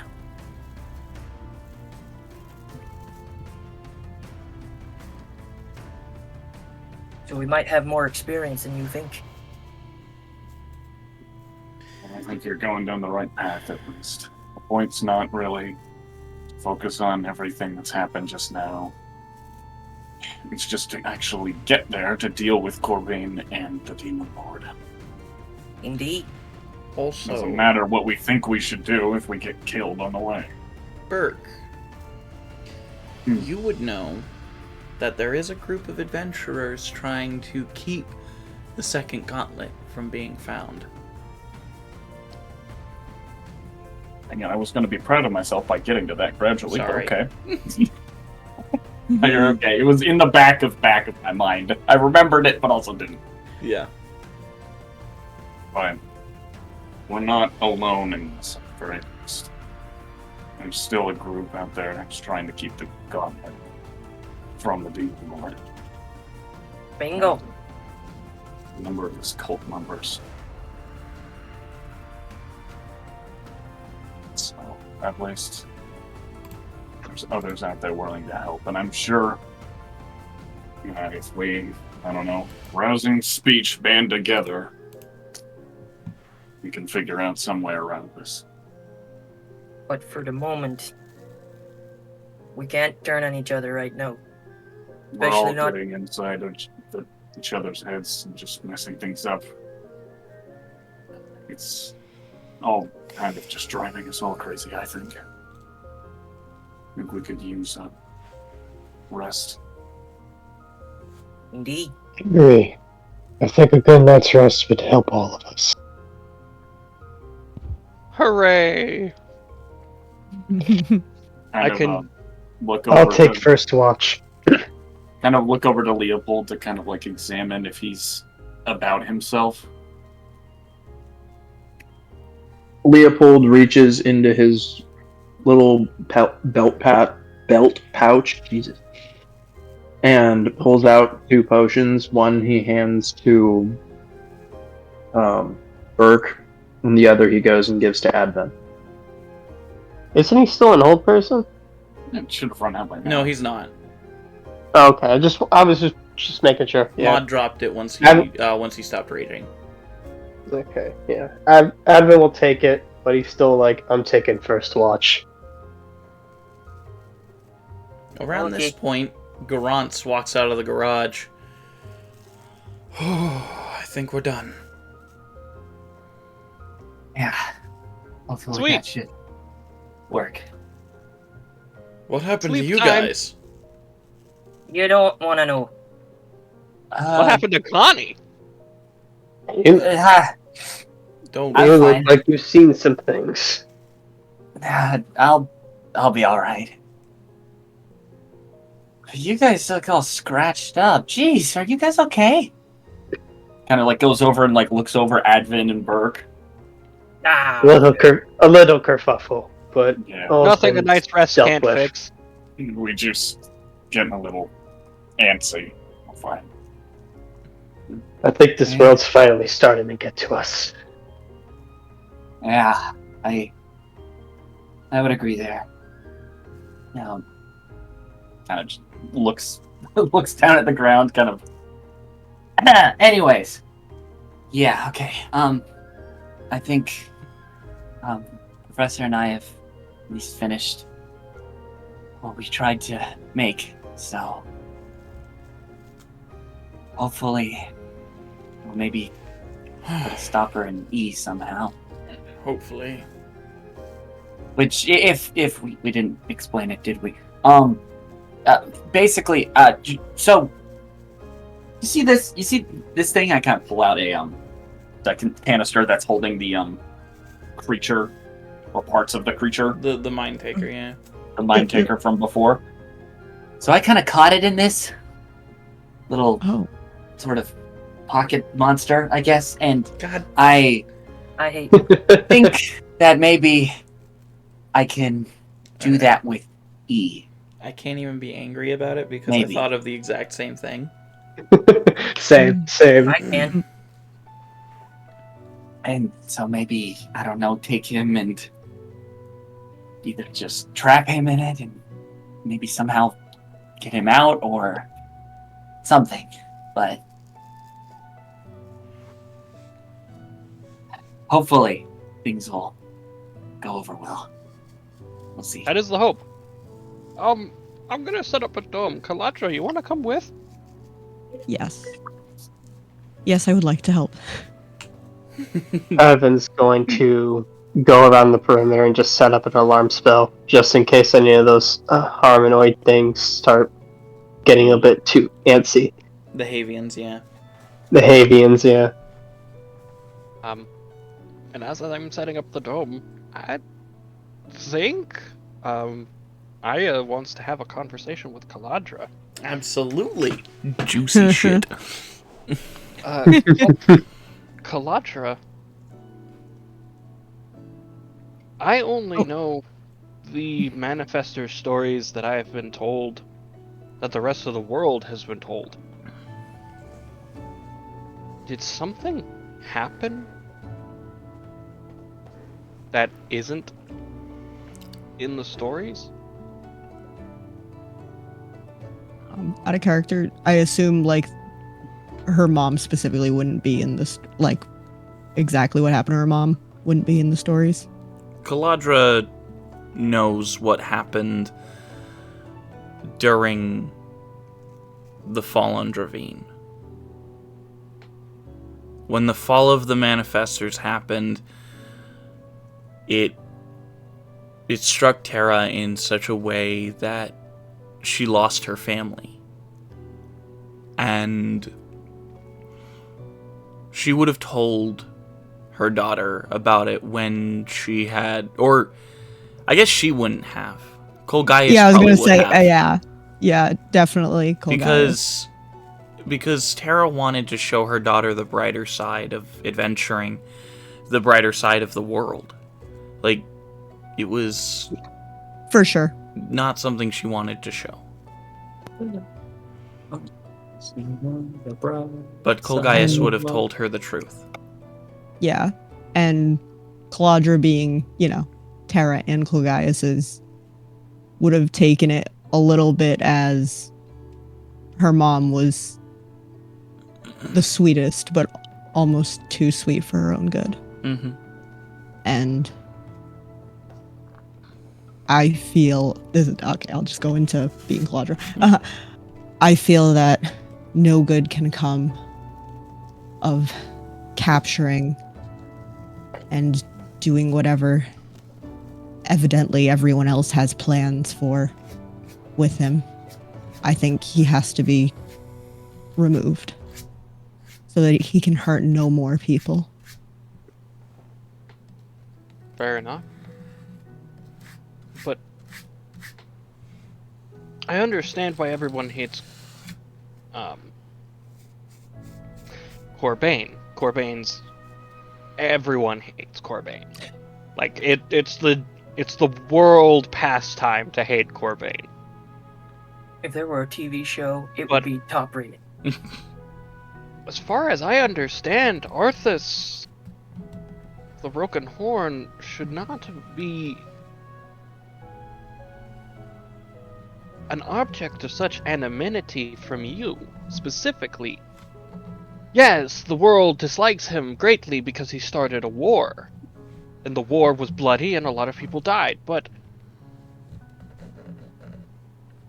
for someone who has been rather detached from the world as you, your hatred of him seems very personal.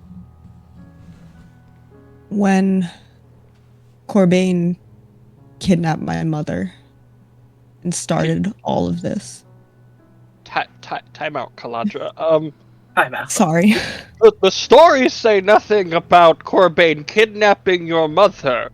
The stories end at the battle was epic. Most of the manifestors died. Corbane and Arthas were the only ones that lived. Well, it all started because my mom tried to talk to Corbane. She saw the good in everyone and thought he had good in him too and could be talked out of it. He took advantage of this and kidnapped her away from the rest of the group, which they were luckily able to follow. But upon the group reuniting to what they all thought was fight Corbane, Arthas sided with Corbane. And he, in doing so, had a large part in the death of many of the members and the tragedies that then took place.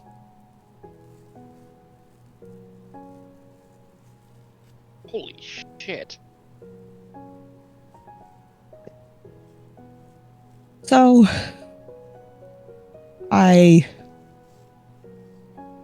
yes, I have a little more against him than most. Understandable.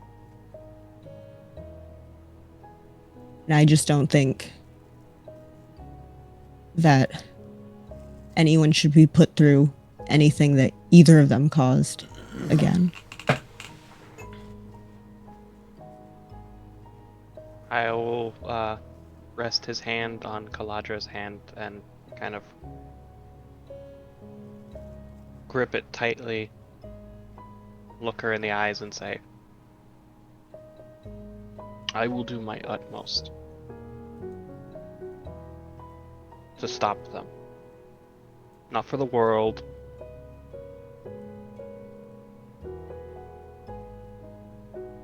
but for you. She just totally gives him a big hug, like one of those hugs, like when you need it. You need a hug. Oh, y'all are hurting my heart. Oh, it's so sweet. Thank you. And then the dome's up.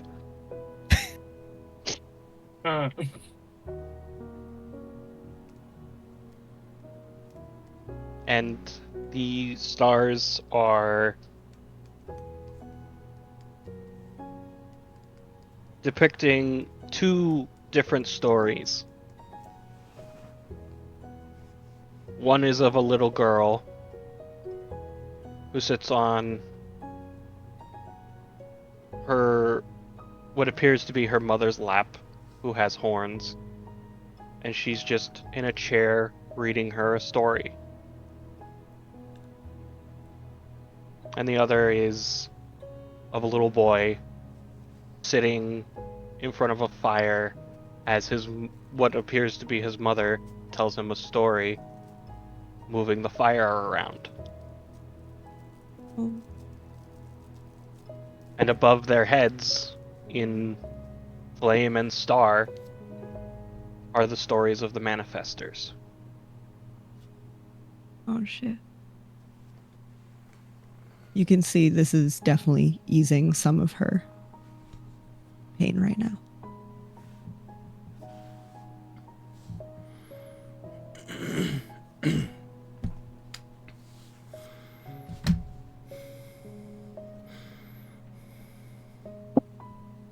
Anaya drifts off into sleep. Honestly, she'd probably just fall asleep next to you, like with you. That's it. That's kosher. That is totally kosher. Okay. Wholesome kosher. Wholesome kosher. Yeah. Wholesome kosher. Guy's hitting me in the feels. So can I try something? Yeah. So kind of sitting over by myself, going to kind of take a look at my watch and bring up the panel and kind of start typing on it as a dial on the side kind of pops up, and I kind of start tuning it, almost like trying to tune to a frequency of some sort. As I am basically, what I'll try to explain is I'm making an attempt to use so are our bodies outside, or are we like here? Your bodies are outside. You got, as I've explained before, it's more of your spiritual forms. Okay, you that's what I yourselves thought. are outside. This cool guy is just like watching us. Yes, he has been watching you for the past Just almost flopped. 3 days. Okay, that's what I thought. But okay. So can I try to connect to anyone's watch outside? oh, Is that I'm gonna say Arcana just because we don't have like a like an invention check or anything, but Okay. roll an Arcana. okay? Give me a sec.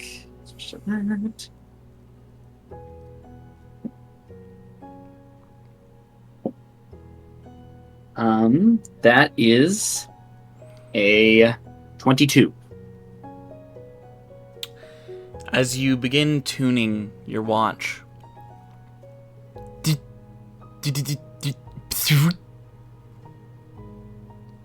a screen comes on as it says calling Burke, and in a couple of seconds you hear a "Turi" as you see Colgaius's Dracone face. Holy crap, it actually worked! Oh. Connie, Hi! what's Um, going on? Time dilation. dial up. Right. Okay. He looks Okay. to be moving so slow, probably half speed to you. So would it make it easier or more difficult if I talk fast? probably more. Way What harder. did you say? So, in the slowest voice possible, I will try to. Yeah, you don't have to slowly- actually talk slowly. I just, Okay. Well, basically, I will explain to him. Is there a possibility that you could drag me out of here? Of the mindscape. Yeah. Preemptively. Early. Yeah. You want to leave. Not without reason, mind you. I want to get out to see if I can connect something in here to something out there. I'm not exactly sure how I would be able to do that. You see, this magic, it's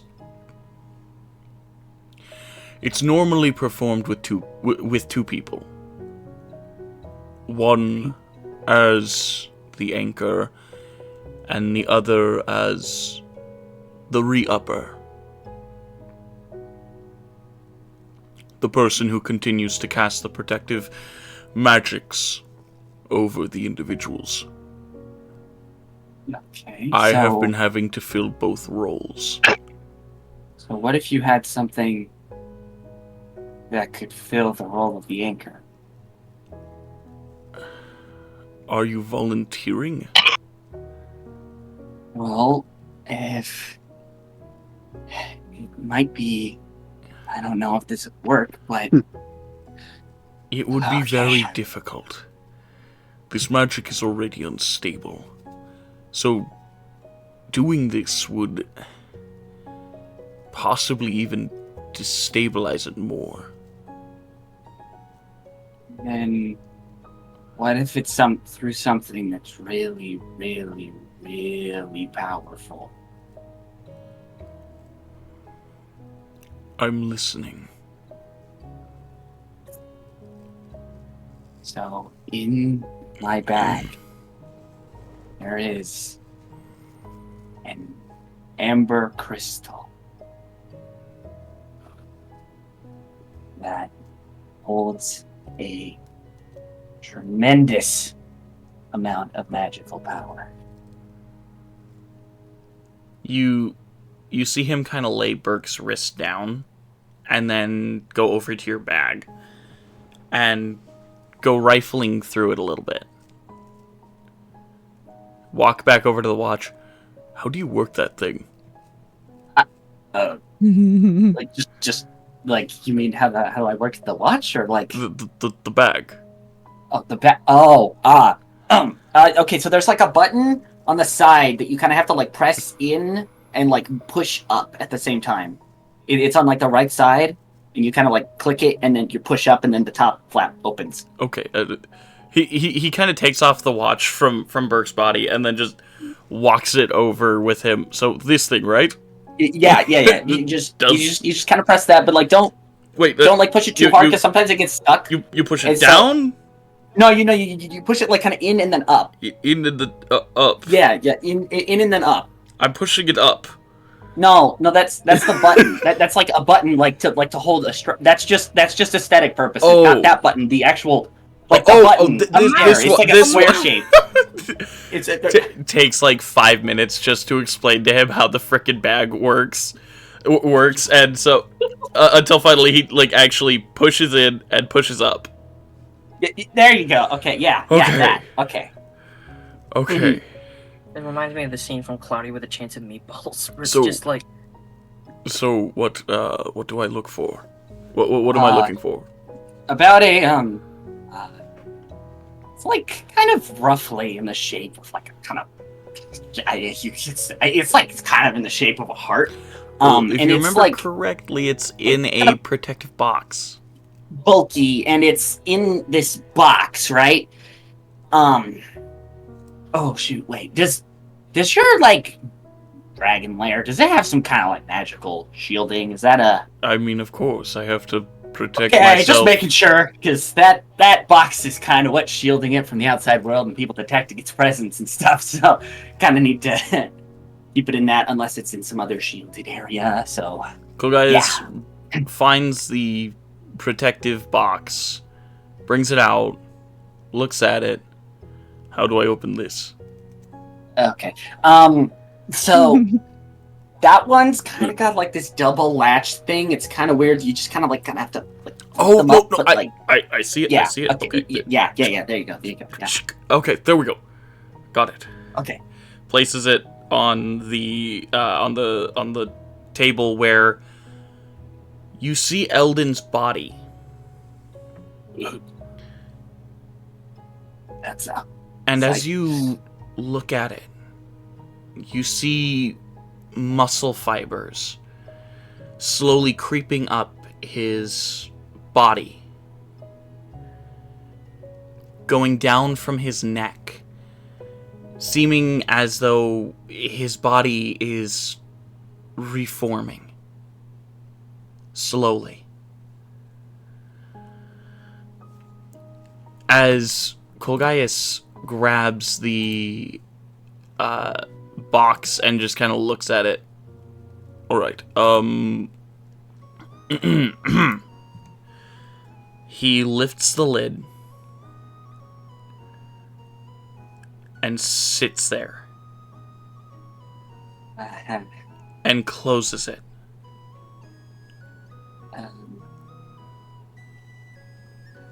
Child, do you know what this is? I think so, yeah.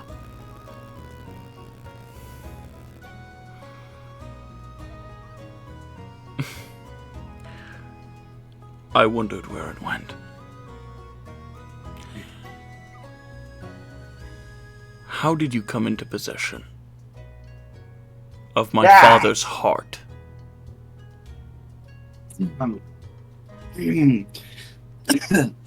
So that is kind of a long story. Excuse me, what? It was kind of a spur of the moment thing.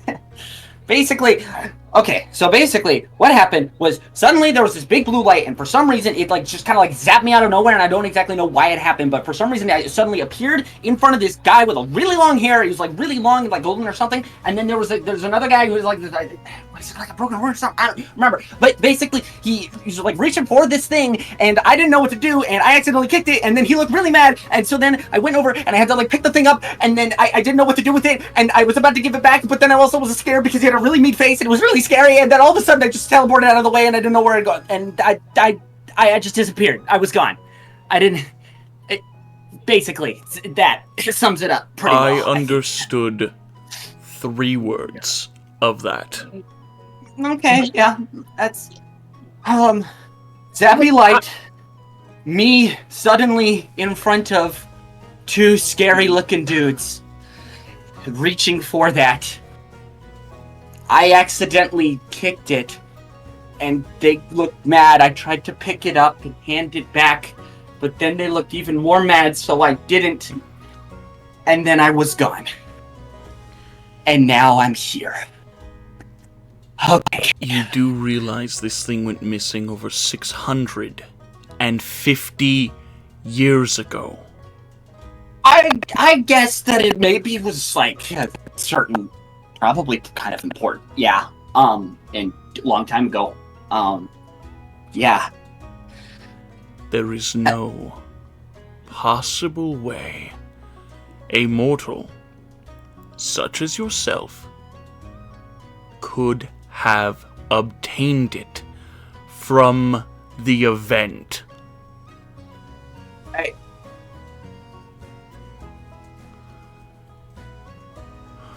I promise that I will try to the best of my ability to answer all of your questions, and if you really don't, if you don't let me have it, that'll be fine. You can even take it. Cracks his neck left and right. But his horns begin extending. Conromave. What the fuck are you? Holy shit. Okay. I know I can't hear it, but I feel like if I had, I don't think I've ever heard my dad swear. Just saying. You feel a disturbance. Yeah, I sense something a little weird. I twitch in my sleep. Also, Connie, if you want to explain to him, I won't have you roleplay that part. Thank you. That part. I will explain to him in full what I am. Okay. And not to anyone else. Okay. So, the blue light. Uh-huh. I recall this phenomenon. Mm. Though, mind you, the time I recall it was from when I was much younger. Mm. I recall the blue light at some point in this continent, but closer to the elder city of Lythir, about, say, 600,000 years ago.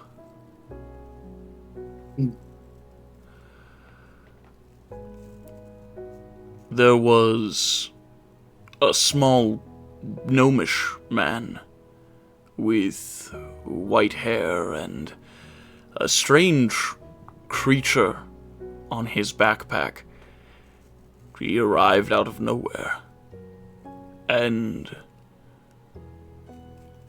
almost as fast as he arrived, he fell into the society of Lythir. It was quite strange.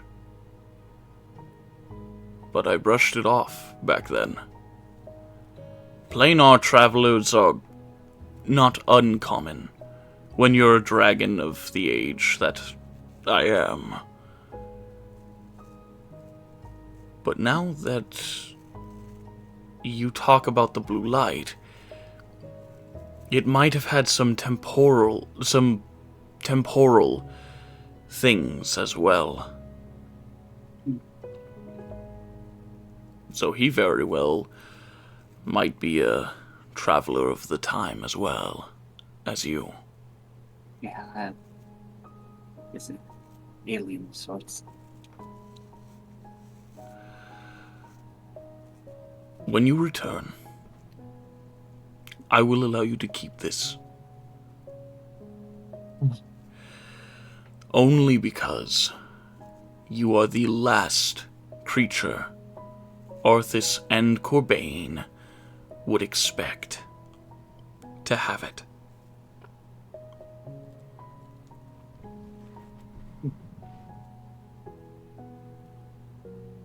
Okay, yeah.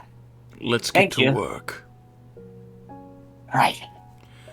As Colgaius opens the box once more, you see him reach his hand forward, and the amber energy seems to almost drift towards him. And as it does, you see the sigil that was on his body begin to slowly shrink. Almost as if the curse is being lessened. Not cured, but most certainly lessened.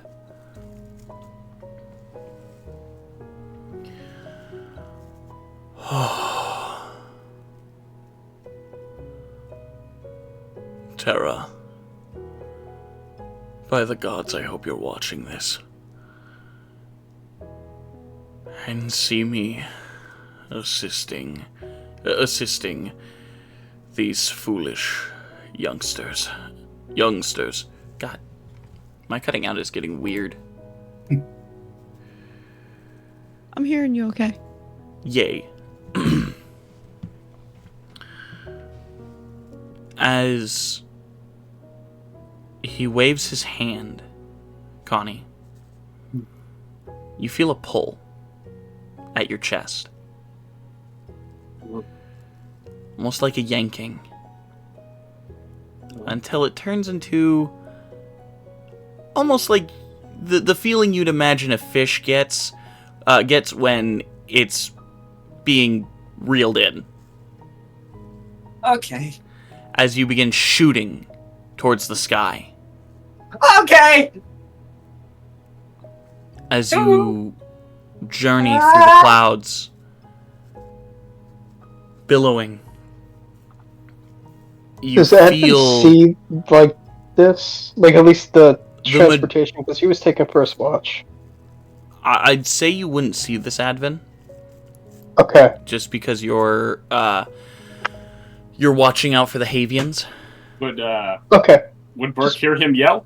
Yes, Burke would hear the yell. I'd kind of Everyone would actually hear the yell.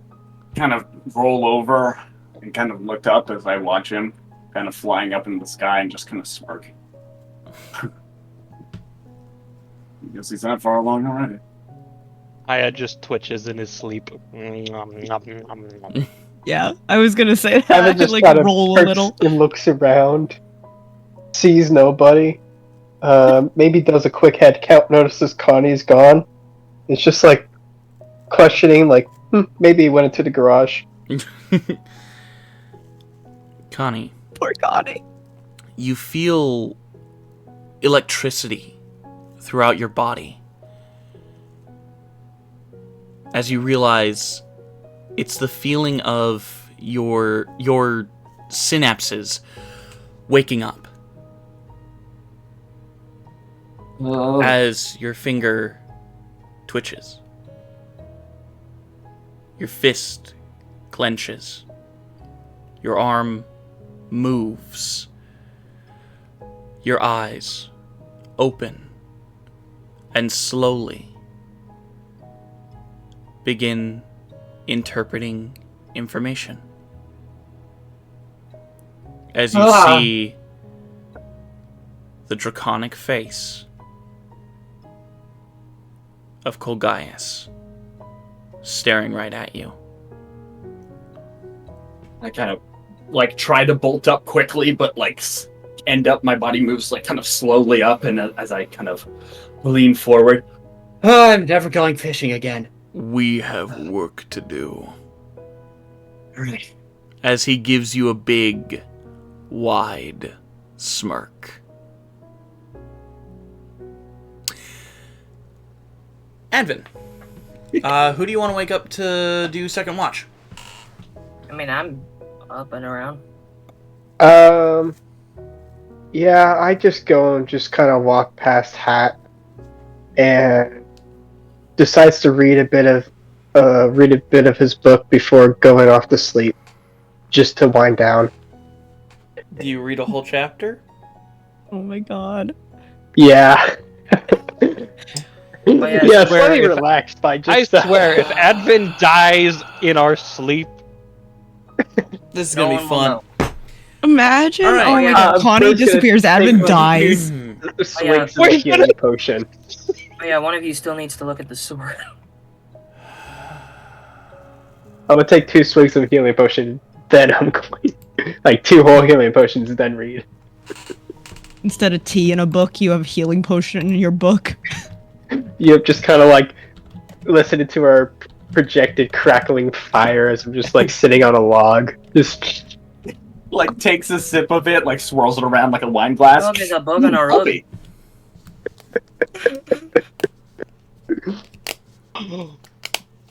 Honestly, that's kind of brilliant though. Taking sips of your healing potion while you're reading. DM, I have the a healing effect would be about the same. What's up? I have a question. Are healthy Healthy potions? Something in this world? Yes.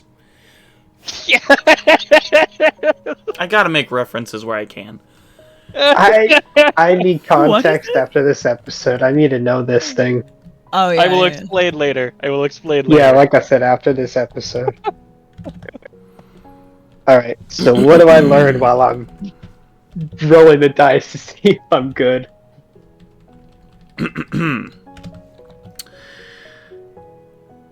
You read chapter 7, Kabara. Alright, you're probably gonna have to write down the notes because I'm having difficulty accessing. I will write it down for you. Beautiful.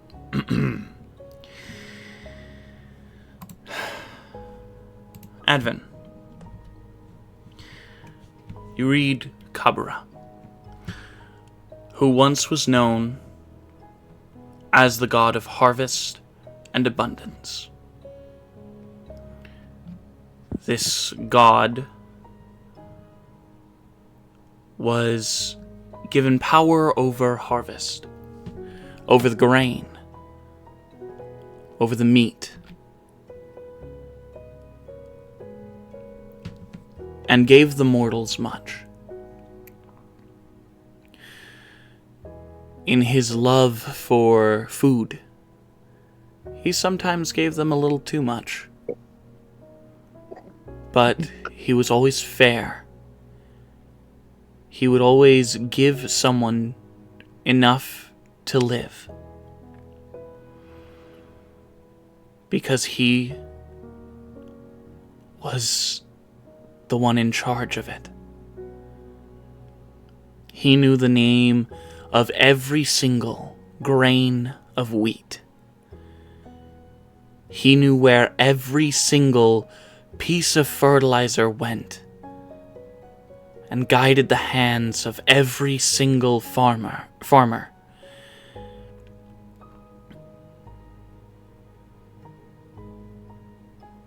But then war came.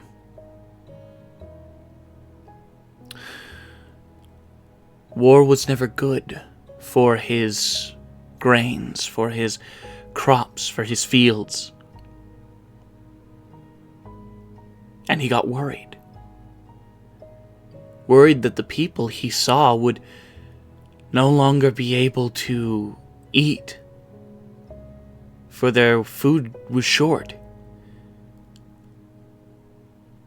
And so he gave them more. And more. And more. And more. 5, 6, 12, 20 harvests a year. Soil that never needed to be tilled.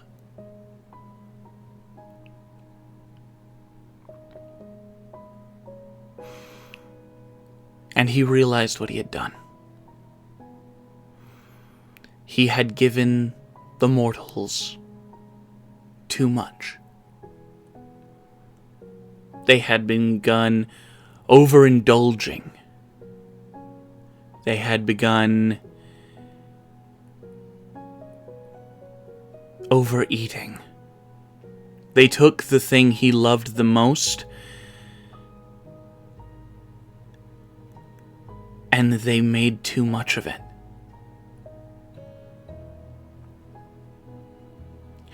And so in fear and in rage, he sent a famine. A terrible, terrible curse on a land far, far away from one you know.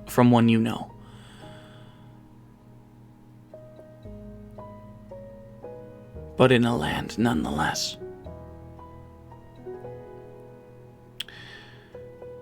And for this transgression, his siblings did not even need to banish him, for he banished himself. For the crime of overindulgence and overabundance. Kabara became known as a god of famine and a god of failure.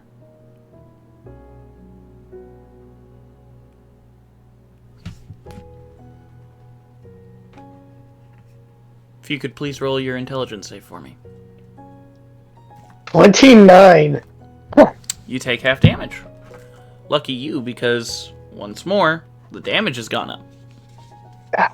One more book, and then no more. One more chapter.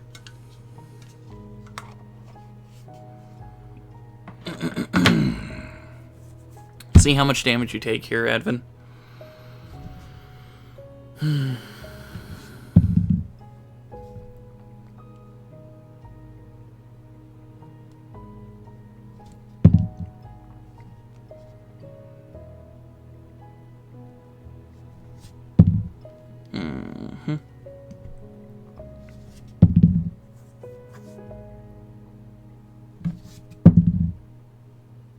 Man, this is just one clusterfuck of an episode. Not a bad way, just yeah. It's A lot is happening. a lot. It's a lot to digest. In one evening, holy crap. Pun intended, because of the current god.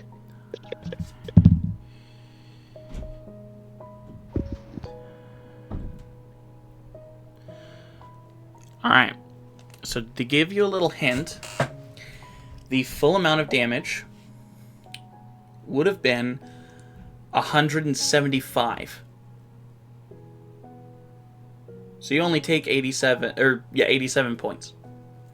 Only. I'm at 5 HP. Good thing you can take a long Advent. rest. You feel that normal, almost almost tuberculosis-like cough coming.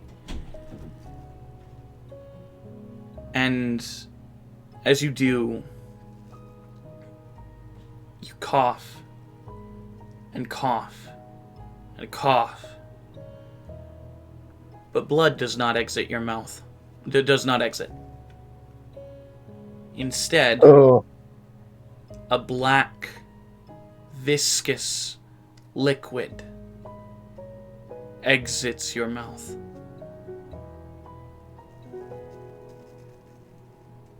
A terrible feeling hits you as you notice the black ichor is not only coming from your mouth, it's coming from your eyes, your ears, your nose, even some uncomfortable places. this is deep Nexus lore. Kabara is the only god to have banished himself for what he did.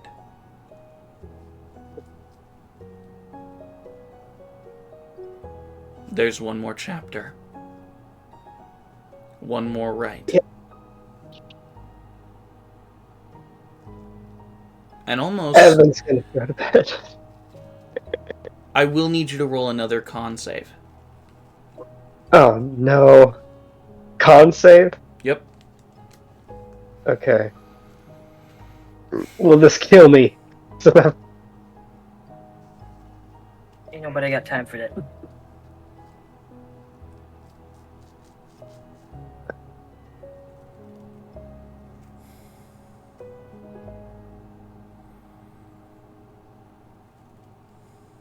$14.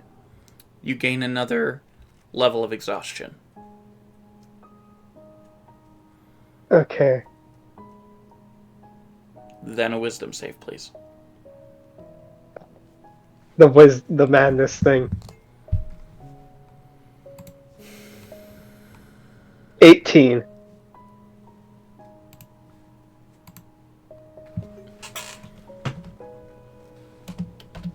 You feel okay.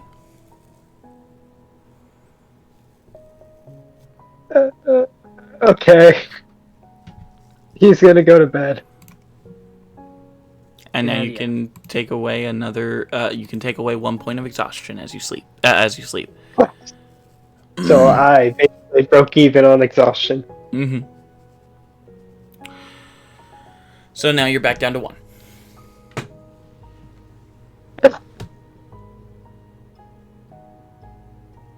As the time for your long, well, actually, Hat, who do you call in? Who do you call in for? Who do you call in for the third watch? I'm gonna call in Aya. Okay.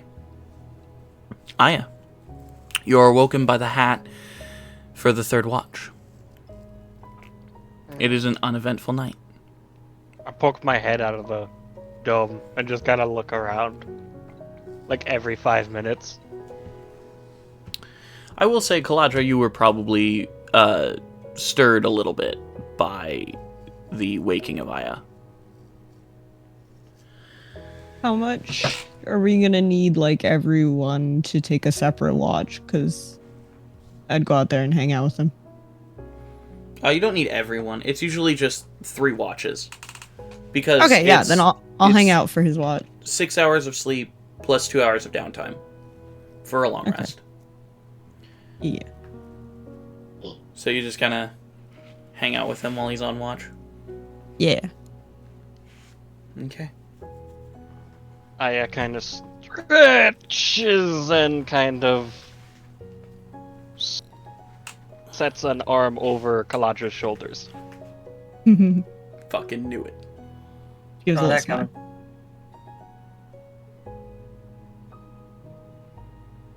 Receiving the smile, he pushes a little bit further and just kind of rests his head against her head.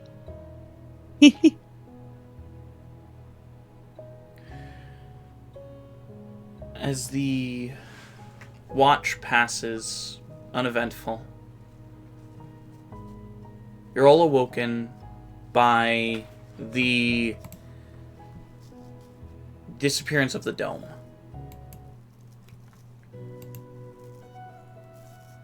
And as you awake, you see Maud standing there. Alright, always good to see you guys. I have to go. Other minions showing up and all that. You know how it is? Yep. Yes. You guys can stay here for a bit before you leave if you want. Just kind of wake up a little. Is Leopold up at this moment? Leopold, you all would pretty much be awake. Leopold probably woke up a little bit before most of you. Okay. Leopold, you will notice that, and I think Hat spoke about this with Burke last night, or like at some point, or maybe it was just like, hey, I'm gonna borrow this, and you went, sure, and then you just said, but you will see sitting beside you your, I would say bed, but it's not exactly a bed, is a broken sword.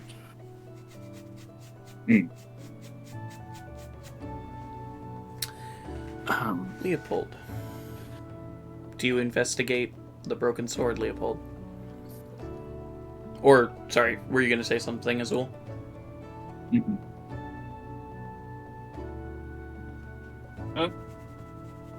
Oh, you're muted, by the way, Leopold, in case you don't know. Or he's busy. I don't know. There we go. Sorry, I forgot I muted myself. You're all good. That's why we say it.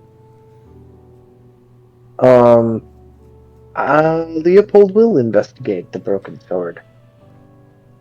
As you look at the broken sword, you notice it's not quite broken so much as it is melted. Oh. As you hold the sword by its hilt and you slowly look over the blade, as you slowly look over the blade, your vision slowly narrows. And from the sword's perspective, you see Eldon wielding it. A Dracone in front of him at the end of a cave. A large hoard of gold sitting there.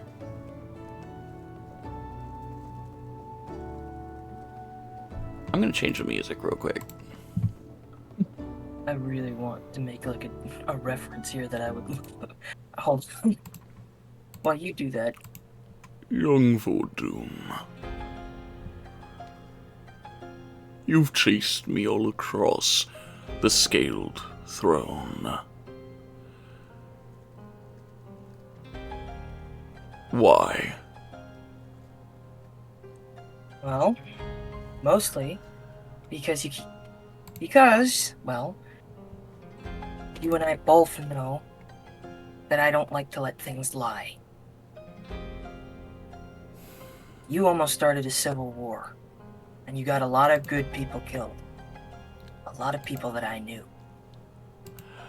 So, you didn't think so. Here I am. So now, you dare to approach me? Well,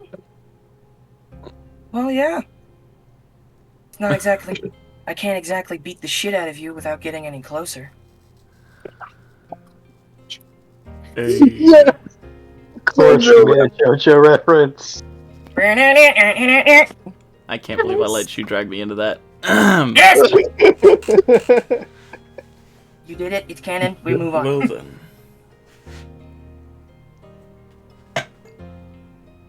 quite the amusing bit you have there. But unfortunately, you shan't be catching me this time, Fordoon. You're clever, but you aren't fast. As Eldon does the sword thing, swings it, and starts dashing. As Eldon swings his blade, you see the Drawcone simply draw his finger across it, almost in slow motion, as you see the top of it slowly melt off the bottom, as the top of the blade falls to the ground. Crap. Fearless gonna kill me. I urge you get a better sword for next time. And I urge you to look where you're standing. As when he looks down, there are 5 bombs under, not 5, but a charged explosive underneath. Eldon just snaps his fingers, and they explode. Good Dude, the game. shrapnel from the gold alone.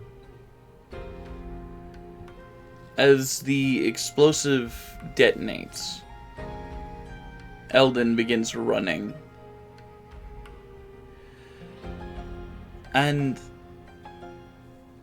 as he narrowly escapes the cave,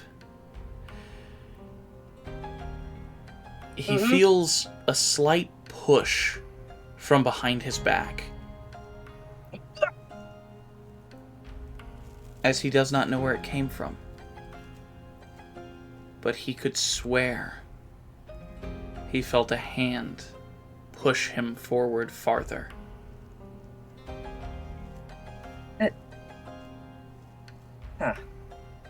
Anyway, time to find that amulet.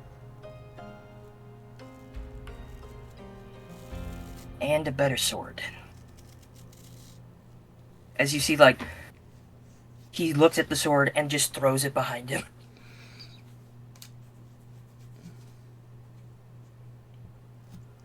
As this scene slowly, this rather comedic point in Eldon's life kind of is seen, kind of soothes you a little.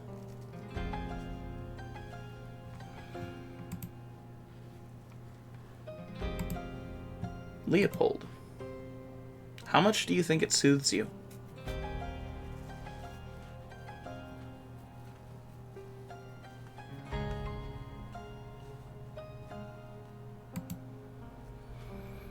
Muty McMuterson. I'm fine, man. Sorry. Anyways. Sorry about that. You're all good. How much do you think it soothes you, though, Leopold? It's a rather... Hey, Liz, I gotta go. Have a good night. Night, man. Night. Thanks for I joining. have a question. Yes. What is your question? Could I roll something like a wisdom check to see how much it helps? Absolutely.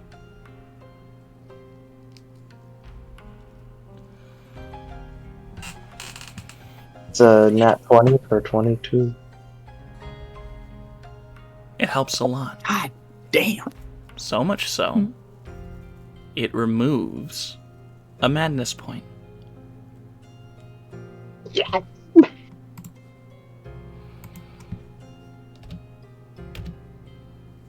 can't JoJo references are a powerful thing. Also, shit out of you without getting any let me Agreed. take Yeah. an inspiration for that shit. Hell yeah! Yeah, Jojo! By the way, the entire bit was improvised. I just thought of that. It was a shorter memory, but a good one. Short but sweet. All right. You're all prepared. All rested. Advin with a little bit of black ichor next to his bedding, but Oh. that's weird. But anyways. Where do you go from here?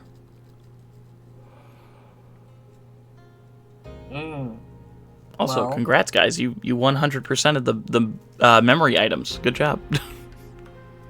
Yo, do we get an achievement? Achievement You get unlocked. to live.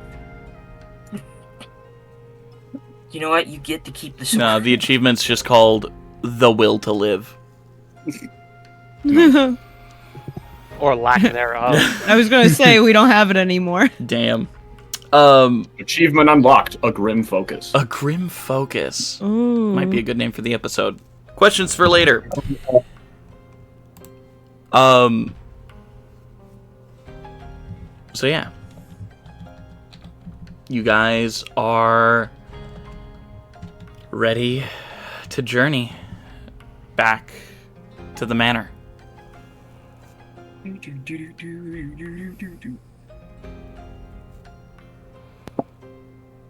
Let me ask you a quick question. What up? You remember how I invested money at that bank? Yes. How much do you think I would have made in interest by this bank? Let's see. They said to hold it for 3 months at least, right? Mm-hmm. You didn't take it out. You've made a lot. I'm gonna have to look back and see what the interest rate was on that. The memory, like got Leopold so out of his funk that he's just switched back to a topic of personal interest, finance. He's just like, oh man, that was funny. Anyways, what is my It bank takes a lot of money to interest? fund a rebellion. Yeah, he's trying to fund a rebellion. Just like, anyways, rebellion. Eventually, I'll withdraw the interest and invest in another bank. Yep, fair. Invest. All right. Hat, Invest in small businesses as they grow their franchises. Hat, if you want to bring them back to the Nell. I do so. As not from Hat, but from Burke, from Burke's stomach, a giant mouth appears. What the? And it goes as it swallows all of Burke's friends and then him. Ah! And you just hear Ooh. On the other side, Aya just looks at Burke. What did you eat? I never want to go fishing again. Oh, wait, wrong line.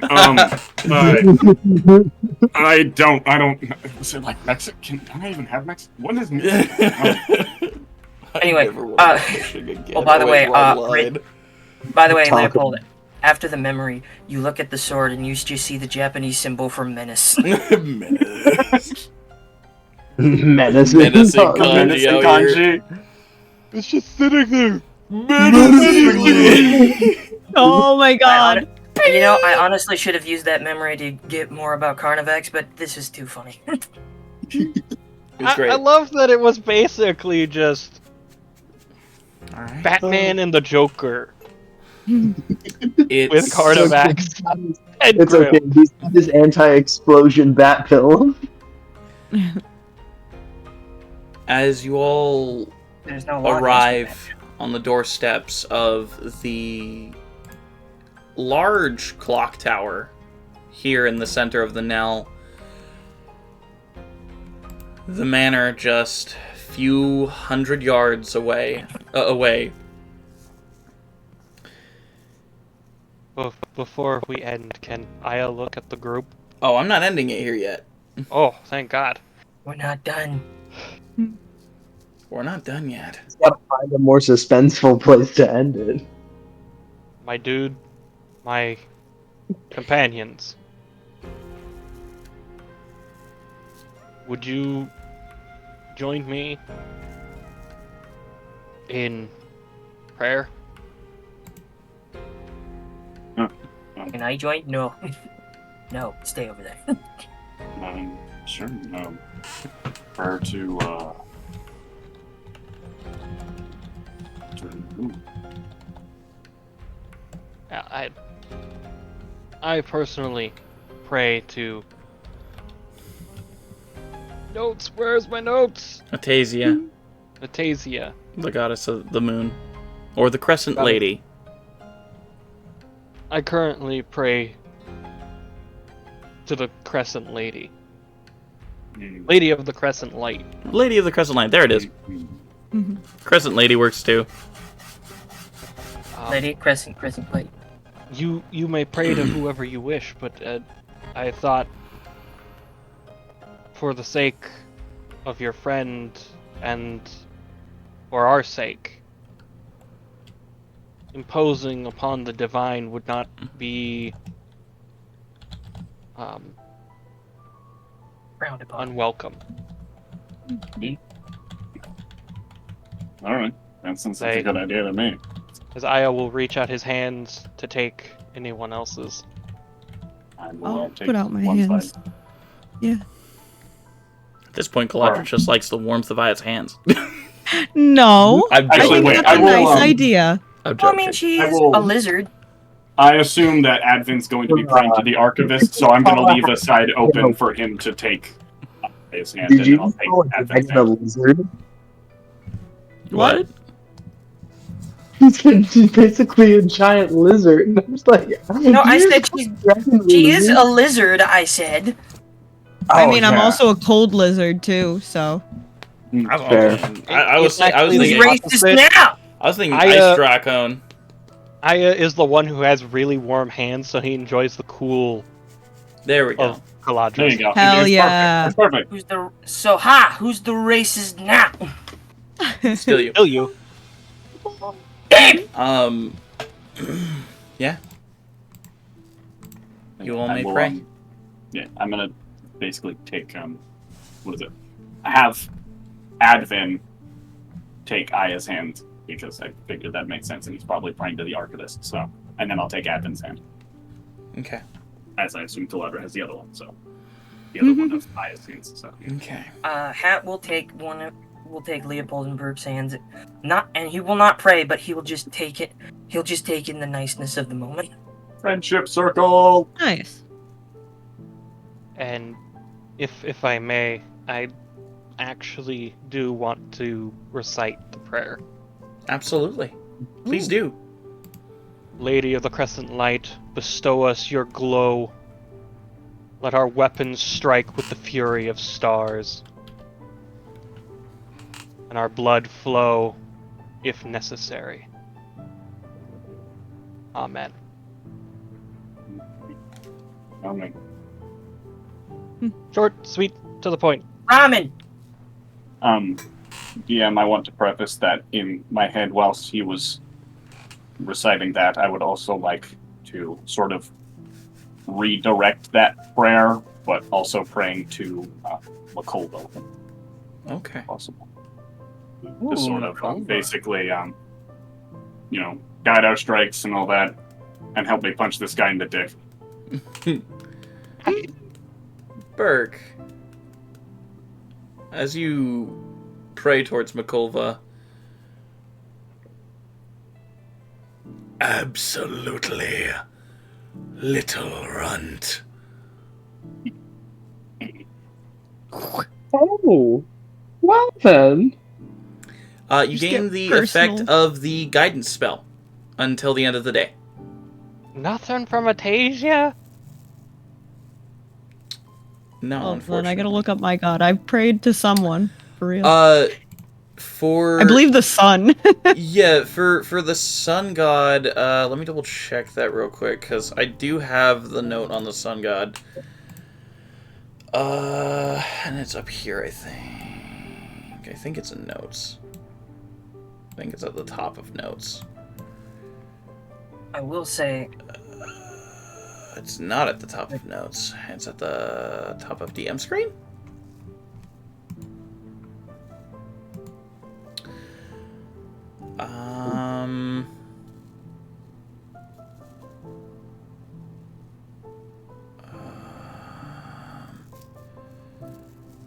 Shoot, where did I put that dang name?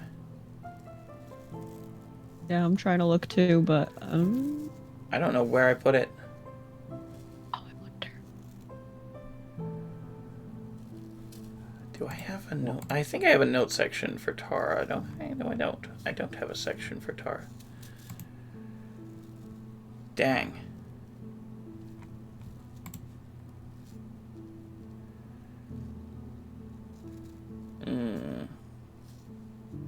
It's okay.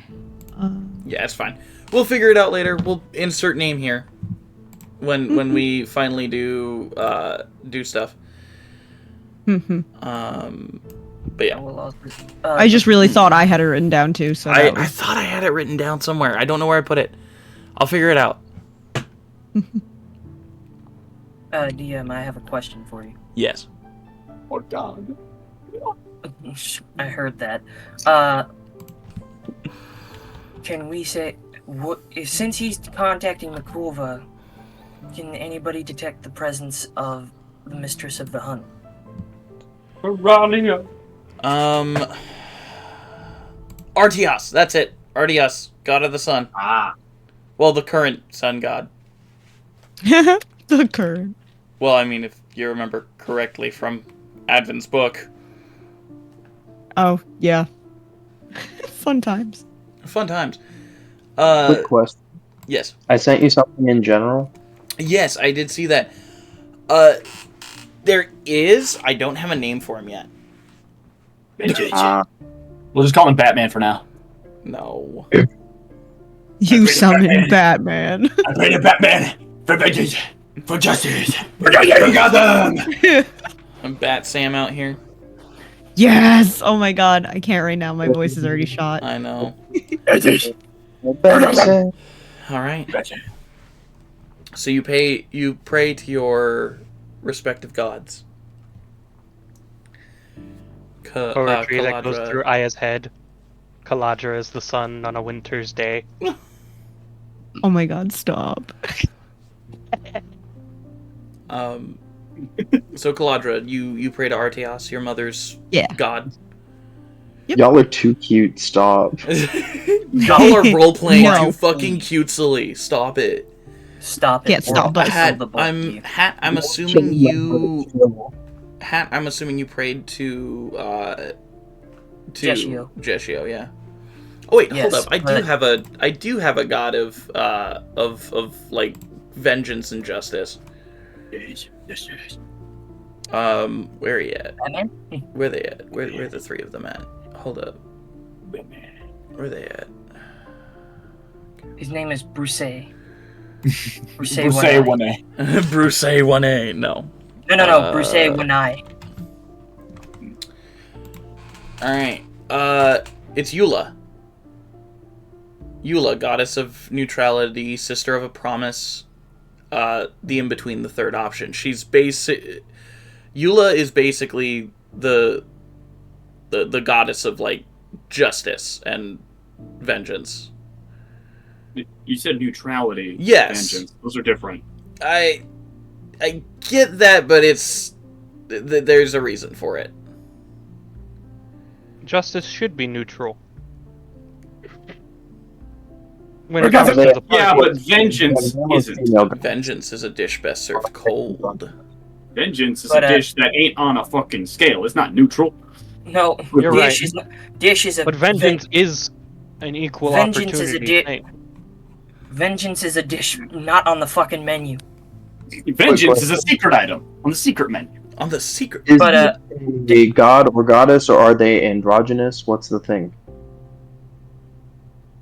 You said goddess, right? They are a goddess. Yeah, Eula. She is also the sister of Fala. She's the sister of Fala. Oh yeah. Yup, the sister of Fala, and of course, Yeldir. who is the current god of death. But Huge. you never answered my question. What was your question? Would anybody be able to detect the presence of Turalia? No, not really. Is she here? Not really, no. Nobody prayed to her. No one prayed to Turalia. I mean, there's a prayer to Makolva, but, Alright. Secret prayer. Alright. You're maiden of the great path, wielder of the white scale, black spear. May my blade bite deep, my enemy.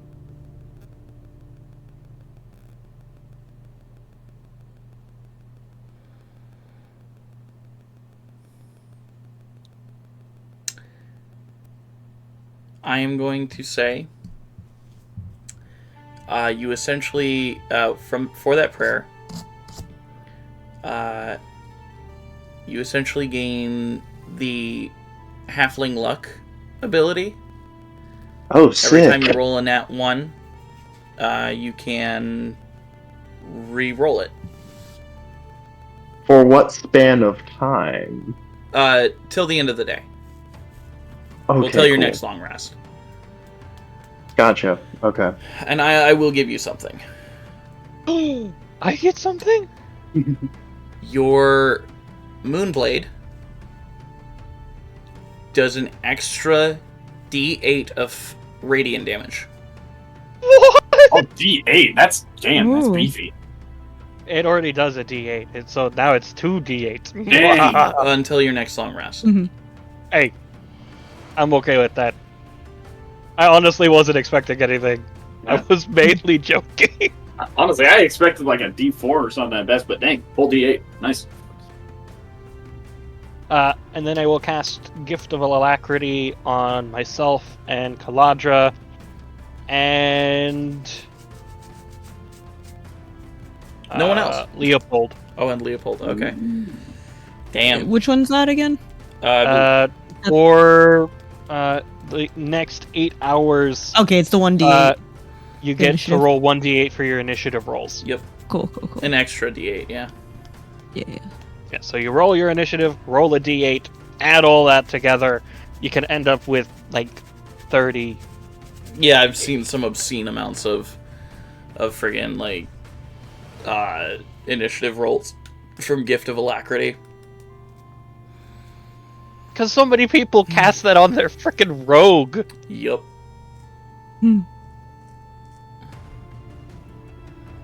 Alrighty. Kaladra, was there a prayer you wanted to say to the sun god Artias? Yes, but I also don't have a prayer to like RP. Totally Can we fine. just say I did? You're one? useless! Okay, cool. Totally No, fine. I'm not. We'll do I'm not the that poetry later. person. We'll do a we'll script that later. It's fine. Okay, cool. Don't worry about it. Scripted in post is fine. Oh, by the way, Alright. the prayer that fucking Hat makes to get you is fiddly dee, fiddly da, giggle me here, giggle me there. Nice. I feel, you know what would be really funny Fuck is it, you if can it cast was just vicious like mockery.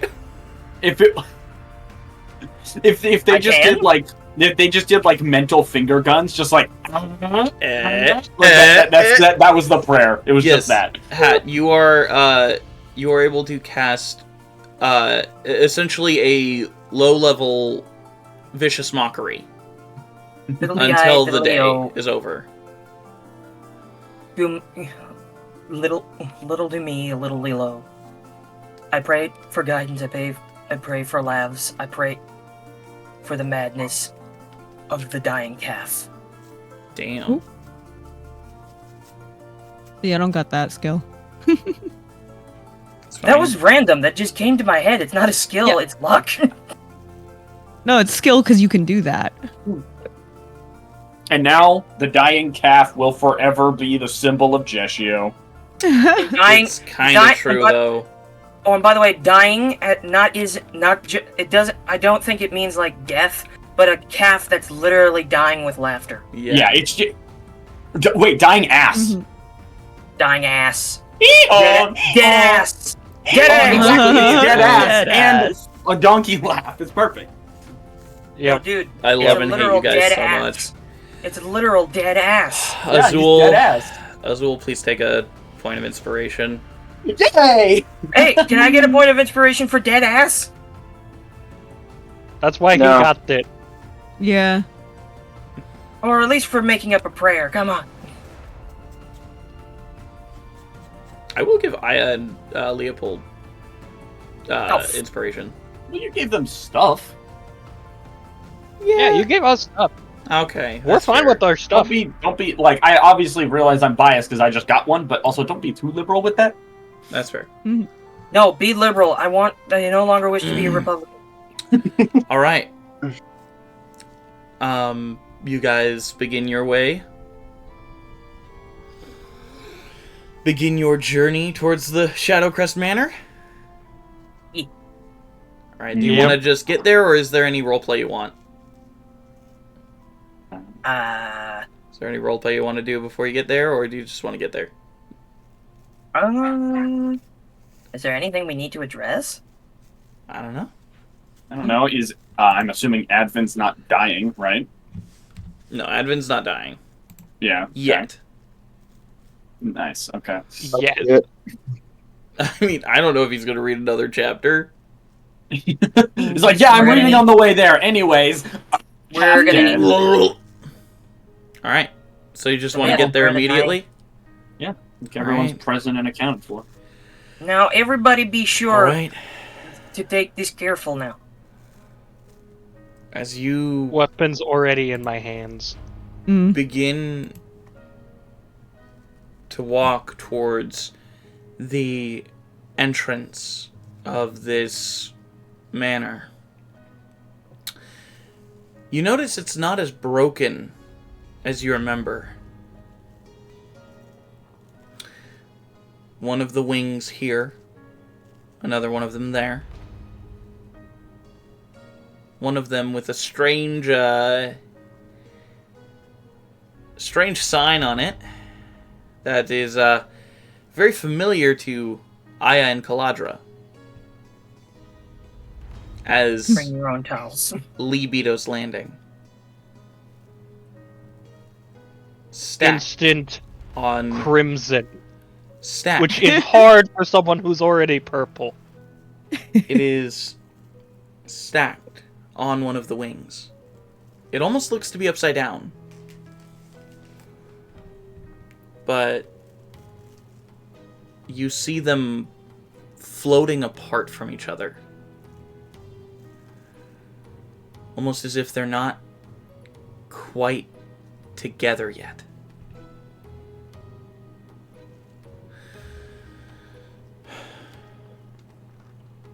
As you He looks at the rest of the party and says, I think they know we're coming. As you enter the manor, you're immediately met with the familiar gaze of the Hatter. Hello. Good to see you again. Pleasure to see you as well. What is pleasure if not the removal of hate? I'm gonna just keep my eyes straight ahead, not acknowledging his presence.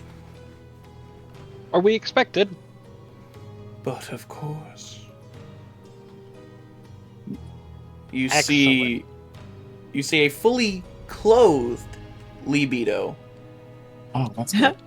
Hello, sugar. He is wearing a flamboyant number. He's got like fur on his around his neck. He's got like a feather plumed hat, and like he looks like a pimp. He looks like a pimp. Named Slip. Named Love Slipback. He's got like Hello, tiger stripes. sugar. He is Been a while. pimped the fuck out. And he's got one of the elongated cigarette holders. Cigarette holders, like... Oh, looking like Cruella Cruella DeVille. Yeah. This is the androgynous part of Milton. She doesn't scare you, no evil thing will. You Well, see... hello, sugar. You see one wing of the house almost looking like synapses. Hello. As you see Grim. Hooray! Hey, Libido. Hi, sweet thing. He winks at you. Uh, Like, he's wearing a Yeah. mask, but you can fully tell that he just winked at you. Fully gets right behind Kalandra. It's just like, was at the front of the group, now behind Kalandra. I like how confidently you said it. She thinks it's great.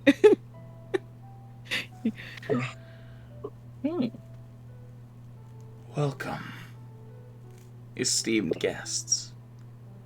As you see E walking down the stairs. It's lovely to know that you've acquired all the pieces for me. Yeah. Oh dear, Definitely. oh dear. If it isn't that worrywart again. E flashes Libido a very dark expression. Hey, And don't you he's- look at him like that. Oh, by the way, Libido blows him a kiss.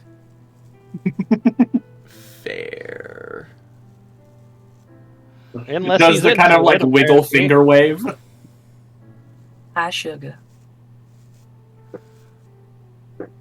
I really don't know what to expect from him.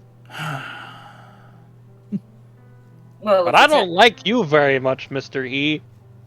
At least Is it that- Libido was helpful. And then I Grim don't just have says, to be liked.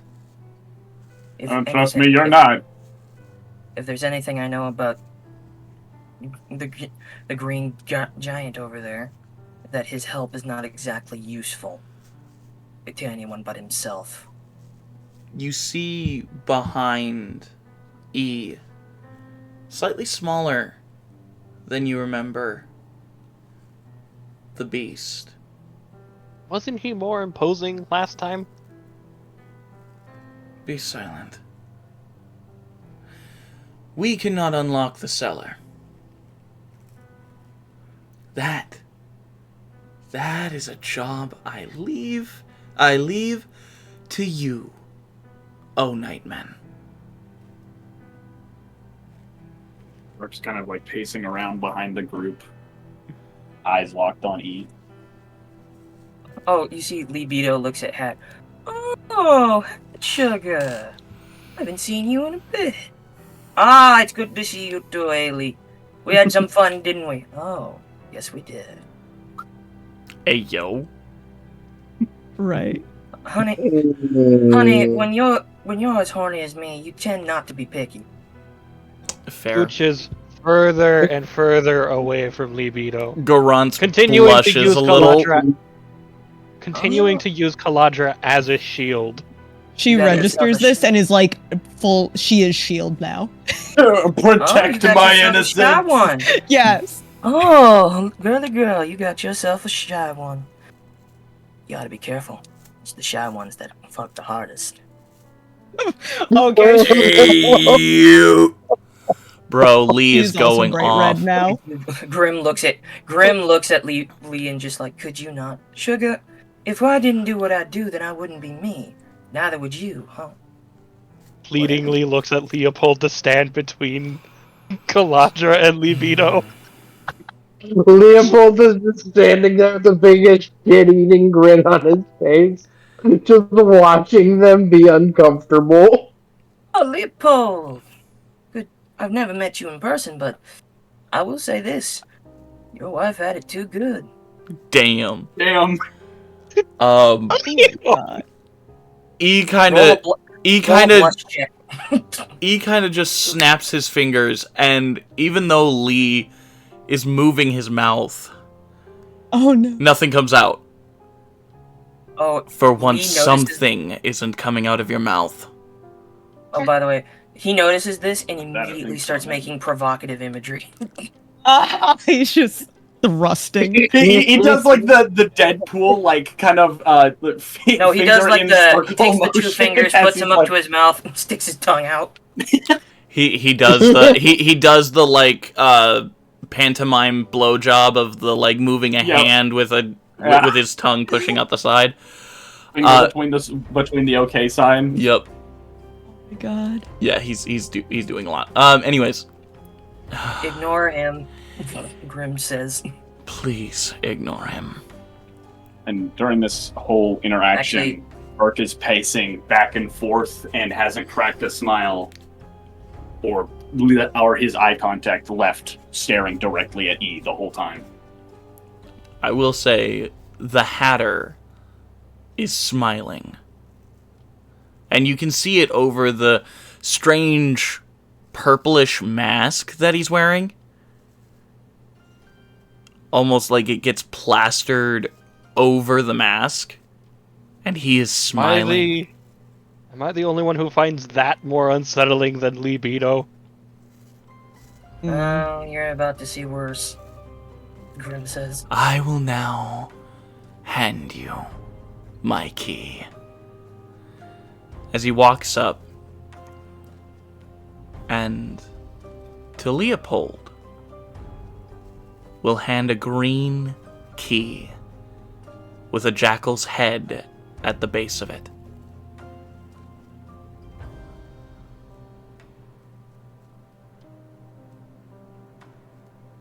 Good luck.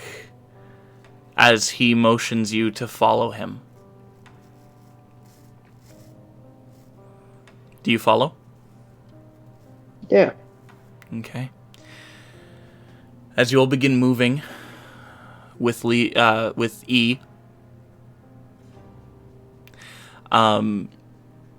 he opens a door next to the stairs. Burke, you recognize this door. It's the same door he opened when he noticed you, or at least you assumed he noticed you. Mm-hmm. And he opens the door. Come. You have much to see.